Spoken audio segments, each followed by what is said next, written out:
ಮಕ್ಕಳು ಮತ್ತೆ ಶಿಕ್ಷಕರು ಹಾಗೂ ಪೋಷಕರು ಜೊತೆಗೆ ಸಮುದಾಯ ಎಲ್ಲರೂ ಸೇರಿ ಒಟ್ಟಾಗಿ ಈ ಕಲಿಕಾ ಹಬ್ಬವನ್ನ ಕಲಿಕೆಯ ಜೊತೆಗೆ ಆಚರಿಸೋದು ಇಲ್ಲಿ ಮುಖ್ಯ. ಈ ಕಾರ್ಯಕ್ರಮವನ್ನ ನಮ್ಮ ತಾಲೂಕಿನ 25 ಕ್ಲಸ್ಟರ್ಗಳಲ್ಲಿ 25 ಶಾಲೆಗಳಲ್ಲಿ ಆಯ್ದ ಶಾಲೆಗಳಲ್ಲಿ ಈ ಕಾರ್ಯಕ್ರಮ ನಡೀತಾ ಇದೆ. ಮನೋಕ್ರಿಯಾತ್ಮಕವಾದಂತಹ ಚಟುವಟಿಕೆಗಳನ್ನ ಸೈಕೋಮೋಟರ್ ಡೊಮೈನ್ ಅಂತ ನಾವು ಏನ್ ಕರಿತೀವಿ, ಅದರಲ್ಲಿ ಮಕ್ಕಳನ್ನ ನಾವು ಹೆಚ್ಚು ಇನ್ವಾಲ್ವ್ಮೆಂಟ್ ಮಾಡ್ಕೋಬೇಕಾಗತ್ತೆ. ಅಂದ್ರೆ ಈಗ ಮೆಮೊರಿ ಪರೀಕ್ಷೆಗೆ ಸಂಬಂಧಪಟ್ಟಾಗೆ ಬಹಳಷ್ಟು ಟೆಸ್ಟ್ಗಳು ನಮ್ಮ ಟೀಚರ್ಸ್ ಗೊತ್ತಿದೆ, ಅದ್ರ ಬಗ್ಗೆ ಆಯೋಜನೆ ಮಾಡ್ಲಿಕ್ಕೆ ತೊಂದರೆ ಇಲ್ಲ. ಈ ಟ್ರೆಜರ್ ಹಂಟ್ ಬಗ್ಗೆ ಯಾವ್ದಾರ ಒಂದು ಎಕ್ಸಾಂಪಲ್ ಕೊಡ್ಬೋದಾ ಸರ್? ಈಗ ಈ ಟ್ರೆಜರ್ ಹಂಟ್ ಅನ್ನ ಆಯ್ಕೆ ಮಾಡುವಾಗ ನಾವು ಒಂದು ಲಿಮಿಟ್ ಅನ್ನ ಹಾಕೊಳ್ಬೇಕಾಗತ್ತೆ. ನಮ್ಮ ಶಾಲೆಯ ಕೋಣೆಯ ಒಳಗಡೆ ಇರುವ ಲಭ್ಯ ವಸ್ತುಗಳ ಬಗ್ಗೆನೇ ಹೇಳ್ಬೇಕಾಗತ್ತೆ, ಅಥವಾ ಶಾಲೆಯ ಕಾಂಪೌಂಡ್ ಒಳಗಡೆ ಇರುವಂತ ವಸ್ತುಗಳು, ಅಂದ್ರೆ ಅದಕ್ಕೊಂದು ವ್ಯಾಪ್ತಿಯನ್ನು ಸೀಮಿತ ವ್ಯಾಪ್ತಿಯನ್ನ ಕೊಟ್ಟು ನಾವು ಇದನ್ನ ನಡೆಸಬೇಕಾಗತ್ತೆ. ಇನ್ನು ಏನೋ ಒಂದಿಷ್ಟು ಕ್ಲೂ ಅನ್ನು ತಗೊಳ್ಬಹುದು. ಅದು ಈಗ ಹಸಿರು ಬಣ್ಣ ಅಂತ ಹೇಳಿದವನು ಏನ್ ಮಾಡ್ತಾನೆ, ಓಡೋಗ್ಬಿಟ್ಟು ಹಿರೇಕಾಯಿಯನ್ನು ಸೌತೆಕಾಯಿಯನ್ನು ತಗೊಂಡ್ಬಂದ್ಬಿಡ್ತಾನೆ. ಅಂದ್ರೆ ನಮ್ಮ ಮಕ್ಕಳು ಈಗ ಕಾಂಪಿಟೇಷನ್ ಆಗಿರೋದ್ರಿಂದ ಮಕ್ಕಳು ಇನ್ನು ಹೇಳ್ತಿದ್ದಂಗೆನೆ ಹಸಿರು ಬಣ್ಣ ಇದೆ, ಇದು ತಿನ್ನುವ ವಸ್ತು ಅಂತ ಹೇಳ್ತಿದ್ದಂಗೆ ಮಕ್ಕಳು ಓಡೋಗ್ಬಿಡ್ತಾರೆ ಕೆಲವರು. ಆದ್ರೆ ಈ ಕೆಲವೊಬ್ರು ಇನ್ನು ಕ್ಲೂಗಳನ್ನ ಇನ್ನು ಪೂರ್ತಿ ಕೇಳ್ತಾರೆ. ಕೆಲವು ಮಕ್ಕಳು ಅದೇ ಸ್ವಲ್ಪ ಜೀನಿಯಸ್ ಆಗಿರುವಂತ ಮಗು ಏನ್ ಮಾಡುತ್ತೆ ಅಂದ್ರೆ ಇನ್ನೇನಾರು ಹೇಳ್ತಾರ ಅಂತ ಕೇಳ್ಬಹುದು. ಆಗ ನಾವೇನ್ ಮಾಡ್ಬೇಕು, ಇದು ಕಹಿ ಅನ್ನೋ ಗುಣವನ್ನು ಹೊಂದಿರುತ್ತೆ ಅಂತ. ಆಗ ಅವನ್ ಏನ್ ಮಾಡ್ತಾನೆ, ಅವ್ರು ಯಾರೋ ಹಿರೇಕಾಯಿ ಮತ್ತೊಂದು ಮೆಣಸಿನಕಾಯಿ ಇನ್ಯಾವುದೋ ತರ್ತಾರೆ ಹಸಿರು ಬಣ್ಣದವರು. ಬಟ್ ನಾನು 2ನೇ ಕ್ಲೂ ಅನ್ನು ಹೇಳಿದಾಗ ಇವನೇನ್ ಮಾಡ್ತಾನೆ, ಕಹಿ ಅನ್ನೋದರ ಸಾಮಾನ್ಯವಾಗಿ ಹಾಗಲಕಾಯಿಯನ್ನ ತಗೊಂಡ್ಬರ್ತಾರೆ. ಎಲ್ಲರಿಗೂ ನಮಸ್ಕಾರ. ವಿದ್ಯಾರ್ಥಿಗಳ ಕಲಿಕಾ ಮಟ್ಟವನ್ನ ಹೆಚ್ಚಿಸಲಿಕ್ಕೆ ಸರ್ಕಾರದ ಶಿಕ್ಷಣ ಇಲಾಖೆಯಲ್ಲಿ ಅನೇಕ ವಿನೂತನ ಕಾರ್ಯಕ್ರಮಗಳನ್ನ ಪ್ರತಿ ಹಂತದಲ್ಲೂ ಕೈಗೊಳ್ತಾ ಇರುತ್ತೆ ಇಲಾಖೆ. ಇದಕ್ಕೆ ಸಂಬಂಧಪಟ್ಟ ಹಾಗೆ ಮೂಲಭೂತ ಸಾಕ್ಷರತೆ ಮತ್ತು ಸಂಖ್ಯಾಜ್ಞಾನಕ್ಕೆ ಒಳಗೊಂಡ ಹಾಗೆ ಈ ಚಟುವಟಿಕೆಗಳನ್ನ ಬಲವರ್ಧನೆಗೊಳಿಸಲಿಕ್ಕೆ ಪ್ರಸ್ತುತ ಕ್ಲಸ್ಟರ್ ಮಟ್ಟದಲ್ಲಿ ಕಲಿಕಾ ಹಬ್ಬವನ್ನು ಕ್ರಿಯಾತ್ಮಕವಾಗಿ ಮತ್ತು ಸೃಜನಾತ್ಮಕವಾಗಿ ಹಾಗೂ ಪರಿಣಾಮಕಾರಿಯಾಗಿ ಅನುಷ್ಠಾನಗೊಳಿಸುವಂತಹ ಕಾರ್ಯಕ್ರಮ ಈಗ ಆರಂಭಗೊಂಡಿದೆ. ಇಲ್ಲಿ ಕಲಿಕಾ ಹಬ್ಬದ ಆಯೋಜನೆಗೆ ಉಪಯುಕ್ತವಾಗಿರುವಂತಹ ಅಂಶಗಳು ಏನು ಅಂತ ಹೇಳಿದ್ರೆ, ಮಕ್ಕಳಿಗೆ ಕಲಿಕೆಯನ್ನ ಸಂತೋಷದಾಯಕವಾಗಿಸುವಂತಹದ್ದು, ಅನುಭವಯುಕ್ತ ಕಲಿಕೆಯನ್ನ ಮಾಡುವಂತಹದ್ದು, ಉದಾಹರಣೆಗೆ ಕತೆ ಹೇಳೋದು, ಒಳಾಂಗಣ ಹೊರಾಂಗಣ ಮೋಜಿನ ಆಟಗಳು, ಇವೆಲ್ಲವನ್ನು ಒಳಗೊಂಡು ಸಮುದಾಯವನ್ನು ಸಹ ಶಿಕ್ಷಕರು ಮತ್ತೆ ಮಕ್ಕಳ ಜೊತೆ ಸಮುದಾಯವನ್ನು ಸಹ ಒಳಗೊಂಡು ಮಕ್ಕಳ ಕಲಿಕೆಯನ್ನ ಕ್ರಿಯಾಶೀಲವಾಗಿಸುವುದು ಇದರ ಮೂಲ ಉದ್ದೇಶ ಆಗಿರುತ್ತೆ. ಮಕ್ಕಳು ಮತ್ತೆ ಶಿಕ್ಷಕರು ಹಾಗೂ ಪೋಷಕರು ಜೊತೆಗೆ ಸಮುದಾಯ ಎಲ್ಲರೂ ಸೇರಿ ಒಟ್ಟಾಗಿ ಈ ಕಲಿಕಾ ಹಬ್ಬವನ್ನ ಕಲಿಕೆಯ ಜೊತೆಗೆ ಆಚರಿಸೋದು ಇಲ್ಲಿ ಮುಖ್ಯ. ಕ್ಲಸ್ಟರ್ನ ಶಾಲೆಗಳು ತಮ್ಮ ತಮ್ಮ ಹಂತದಲ್ಲೇ ಏನೆಲ್ಲ ಕ್ಲಸ್ಟರ್ನ ಶಾಲೆಗಳು ಒಳಗೊಳ್ಳುತ್ತೆ, ಅಲ್ಲಿರುವಂತಹ ಎಲ್ಲ ಶಿಕ್ಷಕರು ಮತ್ತೆ ಶಾಲೆಗಳಲ್ಲಿ ನಡೆದಿರುವಂತಹ ಉತ್ತಮ ಅಭ್ಯಾಸಗಳನ್ನ ಹಾಗೂ ಸಮುದಾಯದ ಮತ್ತು ಶಿಕ್ಷಕರ ಮತ್ತು ಮಕ್ಕಳ ಒಳಗೊಳ್ಳುವಿಕೆಯ ಮೂಲಕ ಕಲಿಕಾ ವಾತಾವರಣವನ್ನ ಕ್ರಿಯಾತ್ಮಕವಾಗಿ ಕ್ರಿಯಾಶೀಲವಾಗಿ ಸಂತೋಷದಾಯಕವಾಗಿ ಮಾಡುವಂತದ್ದು ಮೂಲ ಉದ್ದೇಶ. ಕಲಿಕಾ ಹಬ್ಬ ಈ ಶೈಕ್ಷಣಿಕ ಪರಿಸರದ ಬೆಂಬಲ ವ್ಯವಸ್ಥೆಯನ್ನ ಗಟ್ಟಿಗೊಳಿಸುವುದ್ರ ಜೊತೆಗೆ ಕಲಿಕೆಯ ಅನುಭವಗಳನ್ನ ಹೆಚ್ಚಾಗಿ ಪ್ರೇರೇಪಣೆಗೊಳಿಸುತ್ತೆ. ಇಲ್ಲಿ ವಿಶೇಷವಾಗಿ ಮೊದಲ ತಲೆಮಾರಿನ ಕಲಿಕಾರ್ಥಿಗಳು ಅಂದ್ರೆ ಸಮುದಾಯದಲ್ಲಿ ಬರುವಂತಹ ಮೊದಲ ತಲೆಮಾರಿನ ಕಲಿಕಾರ್ಥಿಗಳು, ಅದ್ರ ಜೊತೆಗೆ ಶಿಕ್ಷಕರು, ಅದ್ರ ಜೊತೆಗೆ ವಿದ್ಯಾರ್ಥಿಗಳು ಎಲ್ಲರೂ ಸಹ ಪಾಲ್ಗೊಳ್ತಾರೆ. ಸಂಗೀತ ಇರ್ಬೋದು, ಕಲೆ ಇರ್ಬೋದು, ದೈಹಿಕ ಆಟಗಳಿರಬಹುದು, ಇವೆಲ್ಲವನ್ನು FLN ಚಟುವಟಿಕೆಗಳ ಮೂಲಕ ಅಂದ್ರೆ ಫೌಂಡೇಶನಲ್ ಲಿಟ್ರಸಿ ಅಂಡ್ ನ್ಯೂಮರಸಿ, ಸಂಖ್ಯಾಜ್ಞಾನ ಮತ್ತು ಮೂಲಭೂತ ಸಾಕ್ಷರತೆಗೆ ಸಂಬಂಧಪಟ್ಟ ಹಾಗೆ ಭಾವನಾತ್ಮಕ ಮನೋದೈಹಿಕ ಕೌಶಲ್ಯಗಳನ್ನ ಮಕ್ಕಳಲ್ಲಿ ಅಭಿವೃದ್ಧಿಗೊಳಿಸುವಂತಹದ್ದು ಈ ಕಲಿಕಾ ಹಬ್ಬದ ಮೂಲ ಉದ್ದೇಶ ಆಗಿರುತ್ತೆ. ಕಲಿಕಾ ಹಬ್ಬದಲ್ಲಿ FLN ಚಟುವಟಿಕೆಗಳಲ್ಲಿ ಅನೇಕ ವಿಧವಾದಂತಹ ಅಂಶಗಳು ಬರ್ತಾ ಹೋಗುತ್ತೆ. ಗಟ್ಟಿಯಾಗಿ ಓದುವಂತದ್ದು, ವಿದ್ಯಾರ್ಥಿಗಳಿಗೆ ಇಲ್ಲಿ ಅಕ್ಷರಾಭ್ಯಾಸ ಅಥವಾ ನಾವು ಹೇಳುವಂತಹ ಮೂಲಭೂತ ಸಾಕ್ಷರತೆಗೆ ಸಂಬಂಧಿಸಿದ್ದು ಸ್ಪಷ್ಟ ಓದು ಶುದ್ಧ ಬರಹ. ಮಗು ಸ್ಪಷ್ಟವಾಗಿ ಓದ್ಬೇಕಾಗತ್ತೆ, ಶುದ್ಧವಾಗಿ ಬರಿಬೇಕಾಗತ್ತೆ. ಅದಕ್ಕೆ ಸಂಬಂಧಪಟ್ಟ ಹಾಗೆ ಗಟ್ಟಿ ಓದು, ಮಗು ಒಂದು ಲೈಬ್ರರಿ ಪುಸ್ತಕ ಇರ್ಬೋದು ಅಥವಾ ಶಾಲೆಯಲ್ಲಿ ಲೈಬ್ರರಿ ಕಾರ್ನರ್ ಅಂತ ಮಾಡಿರ್ತೀವಿ, ಗ್ರಂಥಾಲಯಗಳಿರುತ್ತೆ, ಗ್ರಾಮ ಪಂಚಾಯತಿ ವ್ಯಾಪ್ತಿಯಲ್ಲಿ ಗ್ರಂಥಾಲಯಗಳು ಬಂದಿರುತ್ತೆ. ಈ ಎಲ್ಲಿ ಪುಸ್ತಕಗಳು ತನಗೆ ದೊರೆಯುತ್ತೋ ಆ ಪುಸ್ತಕಗಳನ್ನ ತಗೊಂಡು ಪುಸ್ತಕದಲ್ಲಿ ಸ್ಪಷ್ಟವಾಗಿರುವಂತಹ ಓದು ಇರ್ಬೇಕು. ಗಟ್ಟಿಯಾಗಿ ಓದುವಂತದ್ದು, ತಾನು ಓದಿದ್ದನ್ನ ತಾನೇ ಕೇಳಿಸ್ಕೊಂಡು ಅರ್ಥೈಸ್ಕೊಳ್ಳುವಂತದ್ದು. ಇದ್ರದ್ದು ಗಟ್ಟಿಯಾಗಿ ಓದುವಂತಹ ಮೂಲ ಉದ್ದೇಶ ಮಗು ಓದಿದ್ದು ತನ್ಗೆ ಕೇಳಿಸ್ಕೊಂಡು ತಾನೇ ಅರ್ಥೈಸ್ಕೊಳ್ಳೋದು ಇದ್ರ ಮೂಲ ಉದ್ದೇಶ ಆಗಿರುತ್ತೆ. ಈ ಗ್ರಹಿಕೆನೂ ಅಷ್ಟೇ ಮುಖ್ಯ ಆಗತ್ತೆ. ಇಲ್ಲಿ ಕೊಠಡಿಯಲ್ಲಿ ಇರ್ಬೋದು ಅಥವಾ ಸುತ್ತಮುತ್ತಲಿರುವಂತಹ ತನಗೆ ಸಿಗುವಂತಹ ಗ್ರಂಥಾಲಯಗಳಿಂದ ಪುಸ್ತಕಗಳನ್ನ ಪಡೆದ್ಬಿಟ್ಟು ಮಗು ಸ್ಪಷ್ಟವಾಗಿ ಶುದ್ಧವಾಗಿ ಓದುವಂತದ್ದು ಮತ್ತೆ ಬರೆಯುವಂತದ್ದನ್ನ ಮೂಲಭೂತವಾಗಿ ಅಳವಡಿಸ್ಕೊಳ್ತಾ ಹೋಗುತ್ತೆ. ಎರಡನೇದಾಗಿ ಕತೆ ಹೇಳೋದು. ಈ FLN ಚಟುವಟಿಕೆಗಳಲ್ಲಿ ಬರುವಂತದ್ದು ಏನು ಅಂತ ಹೇಳಿದ್ರೆ, ಈ ಕಲಿಕಾ ಹಬ್ಬದಲ್ಲಿ ಮಾಡುವಂತ ಇನ್ನೊಂದು ಅಂಶ ಕತೆ ಹೇಳೋದು. ಮಕ್ಕಳಿಗೆ ಕತೆ ಅಂದ್ರೆ ತುಂಬಾನೇ ಇಷ್ಟ. ಮಕ್ಕಳಿಗೆ ಏನು ದೊಡ್ಡವರು ಸಹ ಇಷ್ಟಪಡ್ತಾರೆ. ಕಥೆಯ ಮೂಲಕ ಸೃಜನಶೀಲತೆಯನ್ನ ಬೆಳೆಸಬಹುದು ನಾವು ಮಕ್ಕಳಲ್ಲಿ. ಅಂದ್ರೆ ಕಲ್ಪನೆ ಇರಬಹುದು, ಅದನ್ನ ಎಷ್ಟು ಫ್ಯಾಂಟಸಿಯಾಗಿ ಮಕ್ಕಳು ತುಂಬಾ ಇಷ್ಟಪಡ್ತಾರೆ ಕತೆ ಹೇಳೋದನ್ನ. ಸೊ ಕತೆ ಹೇಳೋದ್ರ ಮೂಲಕ ಮಾತೃಭಾಷೆಯಲ್ಲಿ ಭಾಷೆಯನ್ನು ಸಹ ವೊಕ್ಯಾಬ್ಲರಿ ಶಬ್ದ ಭಂಡಾರವನ್ನು ಹೆಚ್ಚಿಸಬಹುದು. ಕಾಲ್ಪನಿಕವಾಗಿ ಮಗು ಏನೆಲ್ಲ ಗ್ರಹಿಸತ್ತೆ ಅದನ್ನ ಅಭಿವೃದ್ಧಿಗೊಳಿಸಬಹುದು. ಕತೆ ಹೇಳುವಂತದ್ದನ್ನ ಕಲ್ಪನಾ ಶಕ್ತಿಯ ಬೆಳವಣಿಗೆಗೆ ಅವಕಾಶ ನೀಡಲಿಕ್ಕೆ ಈ ಒಂದು ಆಕ್ಟಿವಿಟಿಯನ್ನ ಇಲ್ಲಿ ಮಾಡಿಸ್ತಾ ಹೋಗ್ತಾರೆ. ಅದ್ರ ಜೊತೆಗೆ ಕೈ ಬರಹ ಉತ್ತಮವಾಗಿ ಶುದ್ಧ ಓದುವಿನ ಜೊತೆಗೆ ಶುದ್ಧವಾಗಿ ಬರವಣಿಗೆನೂ ಸಹ ಮಕ್ಕಳಲ್ಲಿ ಅಷ್ಟೇ ಮುಖ್ಯ ಆಗತ್ತೆ. ನಮ್ಮ ಏನು ಮಾನಸಿಕವಾಗಿ ಏನು ಯೋಚನೆ ಮಾಡುತ್ತೆ ಮಗು, ಅದು ಕೈ ಮೂಲಕ ಸ್ಕಿಲ್ ಡೆವಲಪ್ಮೆಂಟ್ ಅಂತಾನೂ ಸಹ ಹೇಳ್ತೀವಿ ಇಲ್ಲಿ. ಅದನ್ನ ಸ್ನಾಯುಗಳ ಮೂಲಕ ಕೌಶಲಗಳನ್ನ ಬೆಳೆಸ್ಬಿಟ್ಟು ಯಾವ ರೀತಿ ಉತ್ತಮವಾದಂತಹ ಕೈ ಬರಹವನ್ನ ಮಕ್ಕಳಲ್ಲಿ ಇಂಪ್ರೂವ್ ಮಾಡಬೇಕಾಗಿರುವಂತಹದ್ದು, ಆ ಒಂದು ಪಾಯಿಂಟ್ ಅನ್ನು ಸಹ ನಾವಿಲ್ಲಿ ಕಲಿಕಾ ಹಬ್ಬದಲ್ಲಿ ಮಕ್ಕಳಲ್ಲಿ ಹಮ್ಮಿಕೊಳ್ಳಬಹುದು. ವಿಶೇಷ ಸ್ಪರ್ಧೆಗಳ ಮೂಲಕ ಕೈ ಬರಹದ ಇಂಪ್ರೂವ್ಮೆಂಟ್ಸ್ ಅನ್ನು ಸಹ ಮಾಡ್ತಾ ಹೋಗ್ಬೋದು. ಈ ಗಣಿತ ಕಲಿಕೆ ಅಂದ ತಕ್ಷಣ ಏನಾಗುತ್ತೆ, ಎಲ್ಲೋ ಒಂದ್ ಕಡೆ ಮಕ್ಕಳಿಗೆ ಗಣಿತ ಕಷ್ಟ ಅನ್ನುವಂತಹ ಮನೋಭಾವವನ್ನ ಬಿಂಬಿಸ್ಬಿಟ್ಟಿರ್ತೀವಿ. ಬಟ್ ಅದು ತಪ್ಪು. ಗಣಿತವನ್ನ ತುಂಬಾ ಸಂತೋಷವಾಗಿ ಕಲಿಸಬಹುದು ಅನ್ನೋದು ಸಹ ಈ ಕಲಿಕಾ ಹಬ್ಬದಲ್ಲಿ ಬಿಂಬಿತವಾಗಿರುವಂತಹ ಅಂಶ. ನಮ್ಮ ಸುತ್ತಮುತ್ತಲು ಇರುವಂತ ನೋಡಿ, ಮಗುವನ್ನ ಉದಾಹರಣೆಗೆ ತಗೊಂಡ್ರೆ ರಾತ್ರಿ ಸುಮ್ನೆ ಒಂದು ಮಕ್ಕಳಿಗೆ ಒಂದು ಆಕ್ಟಿವಿಟಿ ಕೊಟ್ಬಿಟ್ರೆ, ರಾತ್ರಿ ಆಕಾಶದಲ್ಲಿ ಎಷ್ಟು ನಕ್ಷತ್ರಗಳಿದಾವಪ್ಪ ಎಣಿಸ್ಕೋತ ಬಾ, ಸುಮ್ನೆ ಕೌಂಟ್ ಮಾಡ್ಲಿಕ್ಕೆ ಸಾಧ್ಯ ಇಲ್ದಿದ್ರು ಸಹ 1 2 3 ಅಂತ ಹೇಳಿ ಅವ್ನು ಕೌಂಟ್ ಮಾಡ್ತಾ ಹೋಗ್ತಾನೆ. ಈ ರೀತಿಯ ಪರಿಸರದಲ್ಲಿ ಸುತ್ತಮುತ್ತದಲ್ಲಿ ಇರುವಂತಹ ಸಂಖ್ಯೆಗಳನ್ನ ಎಣಿಸೋದ್ರ ಮೂಲಕ ಗುಣಿಸೋದು, ಬಾಗ್ಸೋದಿರ್ಬೋದು, ಕೂಡ್ಸೋದಿರ್ಬೋದು, ಯಾವ ರೀತಿ ಮಕ್ಕಳಿಗೆ ಗಣಿತವನ್ನ ತುಂಬಾ ಸಂತೋಷದಾಯಕವಾಗಿ ಕಲಿಸಬಹುದು ಅನ್ನೋದನ್ನ ಕಲಿಕಾ ಹಬ್ಬದ ಚಟುವಟಿಕೆಗಳ ಮೂಲಕ ಮಕ್ಕಳಲ್ಲಿ ಪ್ರತಿಬಿಂಬಿಸಬಹುದು. ಇದಲ್ಲದೇನೆ ಮೆಮೊರಿ ಪರೀಕ್ಷೆ ಹಿಂದೆಲ್ಲ ನಾವು ಓದ್ತಾ ಇರ್ಬೇಕಾದ್ರೂ ಇದು ಸಹ ಮಾಡ್ತಾ ಇದ್ವಿ. ಒಂದು ಮೆಮೊರಿ ಟೆಸ್ಟ್ ಅಂತ ಅನೇಕ ವಸ್ತುಗಳನ್ನ ಇಟ್ಬಿಟ್ಟು ಒಂದು ಫ್ಯೂ ಸೆಕೆಂಡ್ಸ್ ಕಳಿಸ್ಬಿಟ್ಟು ಮಕ್ಕಳು ಅದೆಲ್ಲವನ್ನು ಅಬ್ಸರ್ವ್ ಮಾಡುವಂತದ್ದು, ಕೊನೆಗೆ ಬಂದು ಬರಿಬೇಕು ತಾನೇನೆಲ್ಲ ವಸ್ತುಗಳನ್ನ ನೋಡಿದೀನಿ, ಅದ್ರಲ್ಲಿ ಹಣ್ಣಿದೆಯಾ, ಹೂವಿದೆಯಾ, ಬೇರೆ ವಸ್ತುಗಳು ದಿನನಿತ್ಯದ ಬಳಕೆಯ ವಸ್ತುಗಳಿದಾವ, ಪೆನ್ನು ಪೇಪರ್ ಈ ತರದಿದೆಯಾ, ಈ ಎಲ್ಲಾ ಅಂಶಗಳನ್ನ ಮಕ್ಕಳು ಮೆಮೊರಿ ಅವರು ನೆನಪು ಮಾಡ್ಕೊಂಡು ಬರೆಯುವಂತದ್ದು, ಅವನ ನೆನಪಿನ ಶಕ್ತಿಯನ್ನ ಹೆಚ್ಚು ಮಾಡ್ಲಿಕ್ಕೆ ಆಗುವಂತಹ ಒಂದು ಪ್ರಕ್ರಿಯೆ ಇದು.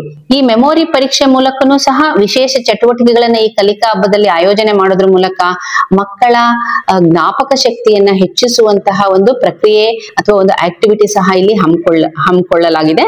ಇದಲ್ಲದೇನೆ ರಸಪ್ರಶ್ನೆ ಕಾರ್ಯಕ್ರಮಗಳು, ಮಗುವಿನ ಜ್ಞಾನ ವಲಯವನ್ನ ಟೆಸ್ಟ್ ಮಾಡುವಂತಹ ರಸಪ್ರಶ್ನೆ, ತಾನು ಓದಿರೋ ಸಬ್ಜೆಕ್ಟ್ ಇರ್ಬೋದು ಅಥವಾ ಜನರಲ್ ನಾಲೆಡ್ಜ್ ಇರ್ಬೋದು, ಎಲ್ಲವನ್ನೂ ಒಳಗೊಂಡಂತಹ ರಸಪ್ರಶ್ನೆಯನ್ನ ಮಕ್ಕಳಿಗೆ ಹೇಳೋದ್ರ ಮೂಲಕ ಹಮ್ಮಿಕೊಳ್ಳೋದ್ರ ಮೂಲಕ ಈ ಆಕ್ಟಿವಿಟಿಯಲ್ಲಿ ಕಲಿಕಾ ಹಬ್ಬದಲ್ಲಿ ಒಂದು ಮಕ್ಕಳಲ್ಲಿ ಕ್ರಿಯೇಟಿವ್ ಆಗಿರುವಂತಹ ರಸಪ್ರಶ್ನೆಯ ಕ್ರಿಯೇಟಿವಿಟಿಯನ್ನ ನಾವು ಹೆಚ್ಚಿಸಬಹುದು. ಪ್ರತಿ ಶಾಲೆಯಲ್ಲಿ ಏನು ಕ್ಲಸ್ಟರ್ ಹಂತದಲ್ಲಿ ಬೇರೆ ಬೇರೆ ಬ್ಯಾಚ್ ಇರುತ್ತೆ, ಬೇರೆ ಬೇರೆ ಶಾಲೆಯಿಂದ ಬಂದಿರ್ತಾರೆ, ಅವ್ರ ಗುಂಪುಗಳನ್ನ ಮಾಡಿ ಮಕ್ಕಳಲ್ಲಿ ಹೆಲ್ದಿ ಕಾಂಪಿಟೇಷನ್, ತುಂಬಾ ಆರೋಗ್ಯದಾಯಕ ಒಂದು ಕಾಂಪಿಟೇಷನ್ ಅನ್ನ ಬೆಳೆಸೋದ್ರ ಮೂಲಕ ರಸಪ್ರಶ್ನೆಯ ಕಾರ್ಯಕ್ರಮವನ್ನು ಸಹ ಹಮ್ಮಿಕೊಂಡು ಕಲಿಕಾ ಹಬ್ಬವನ್ನ ತುಂಬಾ ಯಶಸ್ವಿಯಾಗಿ ಮಾಡಬಹುದು. ಇವೆಲ್ಲವನ್ನು ಸಹ ಬೇರೆ ಬೇರೆ ವಲಯಗಳಲ್ಲಿ ಮಕ್ಕಳನ್ನ ತೊಡಗಿಸೋದ್ರ ಮೂಲಕ ಬರೀ ಮಕ್ಕಳು ಮಾತ್ರ ಅಲ್ಲ, ಸಮುದಾಯ, ಇಲ್ಲಿ ಫಸ್ಟ್ ಜನರೇಷನ್ ಆಫ್ ಲರ್ನರ್ಸ್ ಅಂತ ಹೇಳಿದ್ವಲ್ಲ, ಅವರು ಸಹ ಸೇರ್ಕೊಳ್ತಾರೆ, ಅವರ ಅನುಭವಗಳನ್ನು ಸಹ ಮಕ್ಕಳ ಮೂಲಕ ಹಂಚ್ಕೊಳ್ತಾರೆ, ಶಿಕ್ಷಕರು ಸಹ ಇದ್ರಲ್ಲಿ ಪಾಲ್ಗೊಳ್ತಾರೆ. ಒಟ್ಟು ಸಮುದಾಯ ಇಲ್ಲದೇನೆ ಶಾಲೆ ಇಲ್ಲ ಅನ್ನುವಂತಹ ಅಂಶವನ್ನ ಒಳಗೊಂಡು ಈ ಕಲಿಕಾ ಹಬ್ಬವನ್ನ ಯಶಸ್ವಿಯಾಗಿ ಮಾಡ್ತಾ ಹೋಗಬಹುದು. ಇದಕ್ಕೆ ಸಂಬಂಧಪಟ್ಟ ಹಾಗೆ ಇಲಾಖೆಯಿಂದ ಅನುದಾನವೂ ಸಹ ಬಿಡುಗಡೆಯಾಗಿದೆ. ಅದಕ್ಕೆ ಸಂಬಂಧಪಟ್ಟಂತಹ ವಸ್ತುಗಳನ್ನ ಕ್ಲಸ್ಟರ್ ಹಂತದಲ್ಲಿ ಬೇಕಾಗಿರುವ ವಸ್ತುಗಳನ್ನ ಖರೀದಿ ಮಾಡಿ ಹೆಚ್ಚು ಕ್ರಿಯಾಶೀಲವಾಗಿ ಈ ಕಲಿಕಾ ಹಬ್ಬದ ಚಟುವಟಿಕೆಗಳನ್ನ ಕ್ಲಸ್ಟರ್ ಹಂತದಲ್ಲಿ ಮಾಡ್ಲಿ. ನಮ್ಮಲ್ಲಿರುವಂತಹ ಸೊರಬ ತಾಲೂಕಿನ ಎಲ್ಲ ಕ್ಲಸ್ಟರ್ಗಳಲ್ಲಿ ಕ್ರಿಯೇಟಿವ್ CRPಗಳಿದ್ದಾರೆ. ಶಾಲೆಗಳಲ್ಲಿ ತುಂಬಾ ಉತ್ತಮವಾಗಿ ಶೈಕ್ಷಣಿಕ ಅಭಿವೃದ್ಧಿ ಮಾಡ್ತಾ ಇರುವಂತಹ ಶಿಕ್ಷಕರಿದ್ದಾರೆ. ಉತ್ತಮವಾಗಿ ಸಹಕರಿಸುವಂತಹ ಸಮುದಾಯವೂ ಸಹ ಇದೆ. ಈ ಸಮುದಾಯ, ಶಿಕ್ಷಕರು ಮತ್ತೆ ವಿದ್ಯಾರ್ಥಿಗಳನ್ನ ಒಳಗೊಂಡಂತಹ ಈ ಕಲಿಕಾ ಹಬ್ಬ ತುಂಬಾ ಯಶಸ್ವಿಯಾಗಿ ನಡೀಲಿ. ತುಂಬಾನೇ ಕ್ರಿಯೇಟಿವ್ ಆಗಿ ನಮ್ಮ CRPಗಳೆಲ್ಲ ಇದನ್ನ ಹಮ್ಮಿಕೊಂಡು ಮಕ್ಕಳಿಗೆ, ಸಮುದಾಯಕ್ಕೆ, ಶಾಲೆಗೆ ಉಪಯುಕ್ತವಾಗುವಂತಹ ರೀತಿಯಲ್ಲಿ ಕಲಿಕಾ ಹಬ್ಬ ನಡೀಲಿ ಅಂತ ಹೇಳ್ಬಿಟ್ಟು ನಾನು ಶುಭ ಹಾರೈಸ್ತೇನೆ. 24-25ನೇ ಸಾಲಿನಲ್ಲಿ ಕಲಿಕಾ ಹಬ್ಬ ಅನ್ಕೊಂಡು ಒಂದು ಇಲಾಖೆ ಹೊಸ ವಿನೂತನ ಕಾರ್ಯಕ್ರಮವನ್ನ ಜಾರಿಗೆ ತಂದಿದೆ. ಇದು ಸಾಂಸ್ಕೃತಿಕ ಕಾರ್ಯಕ್ರಮ ಅಲ್ಲ, ಇದು ಮಕ್ಕಳಲ್ಲಿ ಯಾರು ಕಲಿಕೆಯಲ್ಲಿ ಹಿಂದುಳಿದಿರ್ತಾರೋ FLN ಸಂಬಂಧಪಟ್ಟಂತೆ ಒಂದಿಷ್ಟು ಚಟುವಟಿಕೆಗಳನ್ನ ಮಕ್ಕಳಿಗೆ ಶಾಲಾ ಕ್ಲಸ್ಟರ್ ಹಂತದಲ್ಲಿ ಮತ್ತು ಶಾಲಾ ಹಂತದಲ್ಲಿ ನಡೆಸಿ ಮಕ್ಕಳನ್ನ ಕಲಿಕೆಗೆ ಪ್ರೋತ್ಸಾಹ ಮಾಡತಕ್ಕಂತ ಕಾರ್ಯಕ್ರಮ. ಮುಖ್ಯವಾಗಿ ಮಕ್ಕಳು, ಶಿಕ್ಷಕರು ಜೊತೆಗೆ ಪೋಷಕರು ಜೊತೆಗೆ ಸಮುದಾಯದ ಜೊತೆ ಒಂದಿಷ್ಟು ಸಂಪರ್ಕವನ್ನ ಕಲ್ಪಿಸಿ ಎಲ್ಲರೂ ಸೇರಿಕೊಂಡು ಶಾಲೆಯಲ್ಲಿ ಏನು ಕಲಿಕಾ ಚಟುವಟಿಕೆಗಳು ಚೆನ್ನಾಗಿ ನಡೀಬೇಕು ಅನ್ನೋ ಉದ್ದೇಶದಿಂದ ಸರ್ಕಾರ ಜಾರಿಗೆ ತಂದಿದೆ.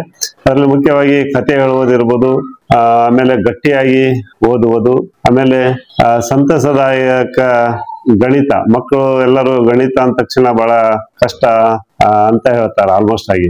ಅದು ಹೇಗೆ ಬಹಳ ಏನು ಖುಷಿಯಾಗಿ ಮಕ್ಕಳು ಸಂತಸದಿಂದ ಯಾವ ತರ ಗಣಿತವನ್ನ ಕಲಿಸ್ಬೋದು, ಅದಕ್ಕೆ ಚಟುವಟಿಕೆಗಳನ್ನಿಟ್ಟು ಸಣ್ಣ ಸಣ್ಣ ಚಟುವಟಿಕೆಗಳ ಮೂಲಕ ಮಕ್ಕಳು ಯಾವ ತರ ಲೆಕ್ಕವನ್ನ ಮಾಡ್ಬೋದು ಅನ್ನೋದು ಒಂದು ಈ ಕಾರ್ಯಕ್ರಮದ ಉದ್ದೇಶವಾಗಿದೆ.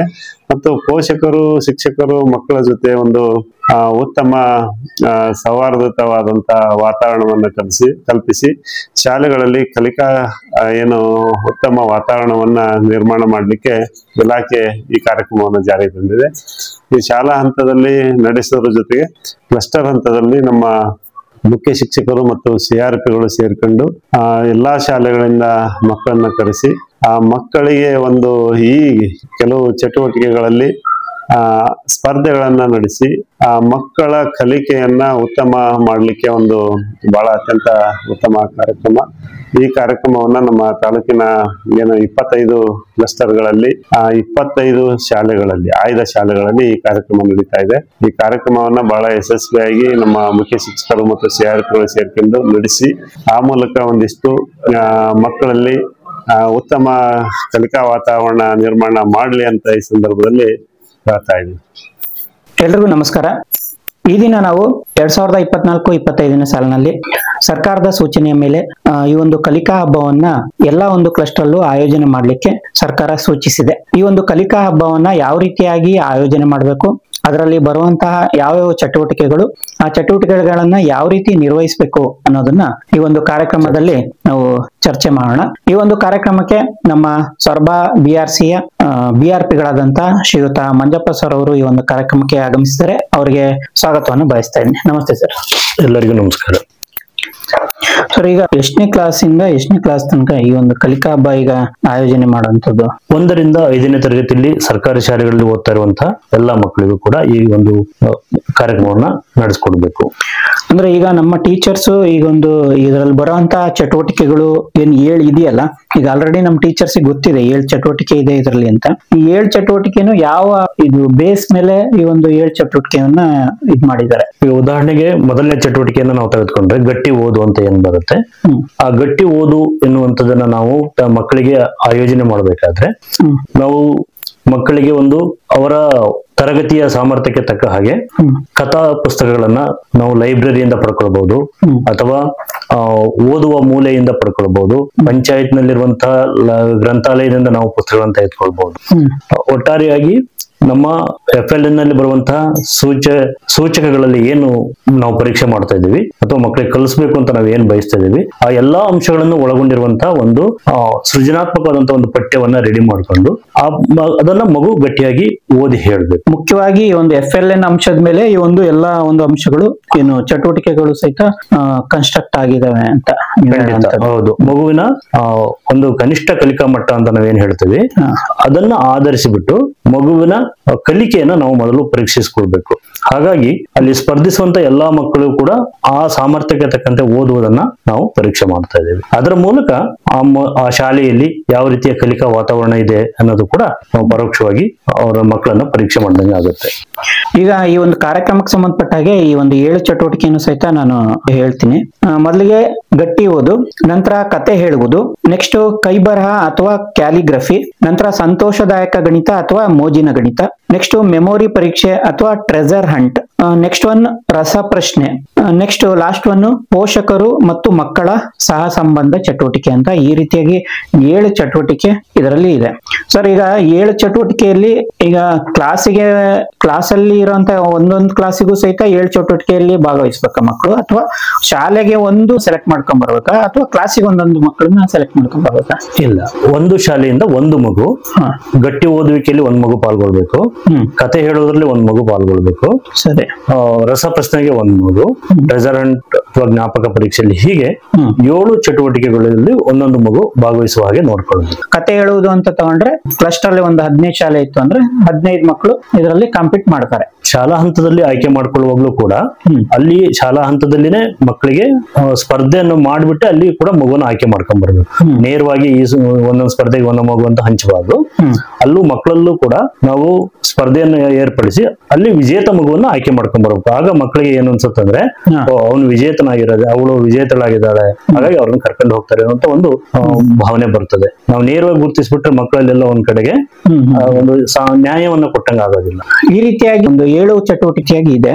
ಈ ಒಂದು 7 ಚಟುವಟಿಕೆಯಲ್ಲಿ ಈಗ ಒಂದೊಂದೇ ಚಟುವಟಿಕೆ ಬಗ್ಗೆ ಡಿಸ್ಕಷನ್ ಮಾಡ್ತಾ ಹೋಗೋಣ. ಈಗ ಒಂದೇದು ಈಗ ಗಟ್ಟಿ ಓದು ಅನ್ನುವಂತ ಒಂದು ಚಟುವಟಿಕೆ, ಇದು ಯಾವ ರೀತಿಯಾಗಿ ಇದರ ಒಂದು ರೂಪುರೇಷ ಇದೆ ಸರ್? ಇದರಲ್ಲಿ ಗಟ್ಟಿ ಓದು ಅನ್ನೋದಕ್ಕೆ ನೀವು ಒಂದು ಕಥೆಯನ್ನ ತೆಗೆದುಕೊಳ್ಬಹುದು, ಅಥವಾ ನೀವೇ ಸಿದ್ಧಪಡಿಸಿರುವಂತ ಒಂದು ಪುಟದಷ್ಟು ಟೆಕ್ಸ್ಟ್ ಅನ್ನ ತೆಗೆದುಕೊಳ್ಬಹುದು. ಅಲ್ಲಿ ಎಲ್ಲಾ ಸ್ತರದ ಎಲ್ಲಾ ಸೂಚನೆಗಳಲ್ಲಿ ಬರುವಂತಹ ಅಂಶಗಳು ಇರಬೇಕು. ಒತ್ತಕ್ಷರ ಇರಬೇಕು, ದೀರ್ಘಾಕ್ಷರಗಳು ಇರಬೇಕು, ಅನುನಾಸಿಕಗಳು ಬರುವ ಹಾಗಿರ್ಬೇಕು. ಇಂತಹ ಒಂದು ಟೆಕ್ಸ್ಟ್ ಅನ್ನ ತಾವು ಆಯ್ಕೆ ಮಾಡ್ಕೊಂಡು ಮಕ್ಕಳಿಗೆ ಓದ್ಲಿಕ್ಕೆ ಕೊಡ್ಬೇಕು. ಅದನ್ನ ಮಗು ಗಟ್ಟಿಯಾಗಿ ಓದುವುದರ ಮೂಲಕ ಅಕ್ಷರಗಳ ರೂಪಕ್ಕೆ ಧ್ವನಿಯನ್ನ ಕೊಡಬೇಕು. ಆ ಮೂಲಕ ಅದು ಅರ್ಥಗರ್ಭಿತವಾದಂತ ಓದು ಆಗಿರ್ಬೇಕು. ಪರಿಣಾಮಕಾರಿಯಾದ ಒಂದು ಸಂವಹನ ಉಂಟಾಗ್ಬೇಕು. ಆ ರೀತಿ ಯಾವ ಮಗು ಪರಿಣಾಮಕಾರಿಯಾಗಿ ಓದುತ್ತೋ ಆ ಮಗುವನ್ನ ತಾವು ಆಯ್ಕೆ ಮಾಡ್ಕೊಳ್ಬಹುದು.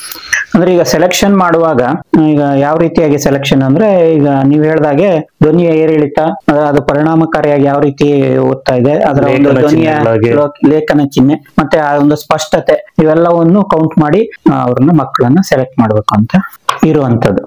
ಸರ್, ಇದು ಗಟ್ಟಿ ಓದಿಗೆ ಈಗ ಒಂದು ಅವಧಿ ಎಷ್ಟು ನಿಮಿಷ ಕೊಡಬೇಕು? ಅದು ಒಂದು ವಿದ್ಯಾರ್ಥಿಗೆ 3 ರಿಂದ 5 ನಿಮಿಷಗಳನ್ನು ಬಳಸ್ಕೊಳ್ಬಹುದು. 3 ರಿಂದ 5 ನಿಮಿಷ ಒಂದು.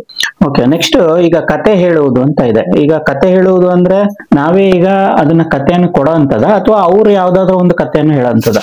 ಮಗುವಿನ ಆಯ್ಕೆ ಇರ್ಬೇಕಲ್ಲಿ. ಆ ಯಾವ ಕಥೆಯನ್ನು ಹೇಳುತ್ತ ಮಗು ಅದರ ಟೆಕ್ಸ್ಟ್ ಅನ್ನ ಜಡ್ಜಸ್ ಗಳಿಗೆ ಕೊಟ್ಟಿರ್ಬೇಕು. ಅಲ್ಲಿ 5 ರಿಂದ 7 ನಿಮಿಷಗಳ ಅವಧಿಯನ್ನ ನಾವು ಮಕ್ಕಳಿಗೆ ಹೇಳೋದಕ್ಕೆ.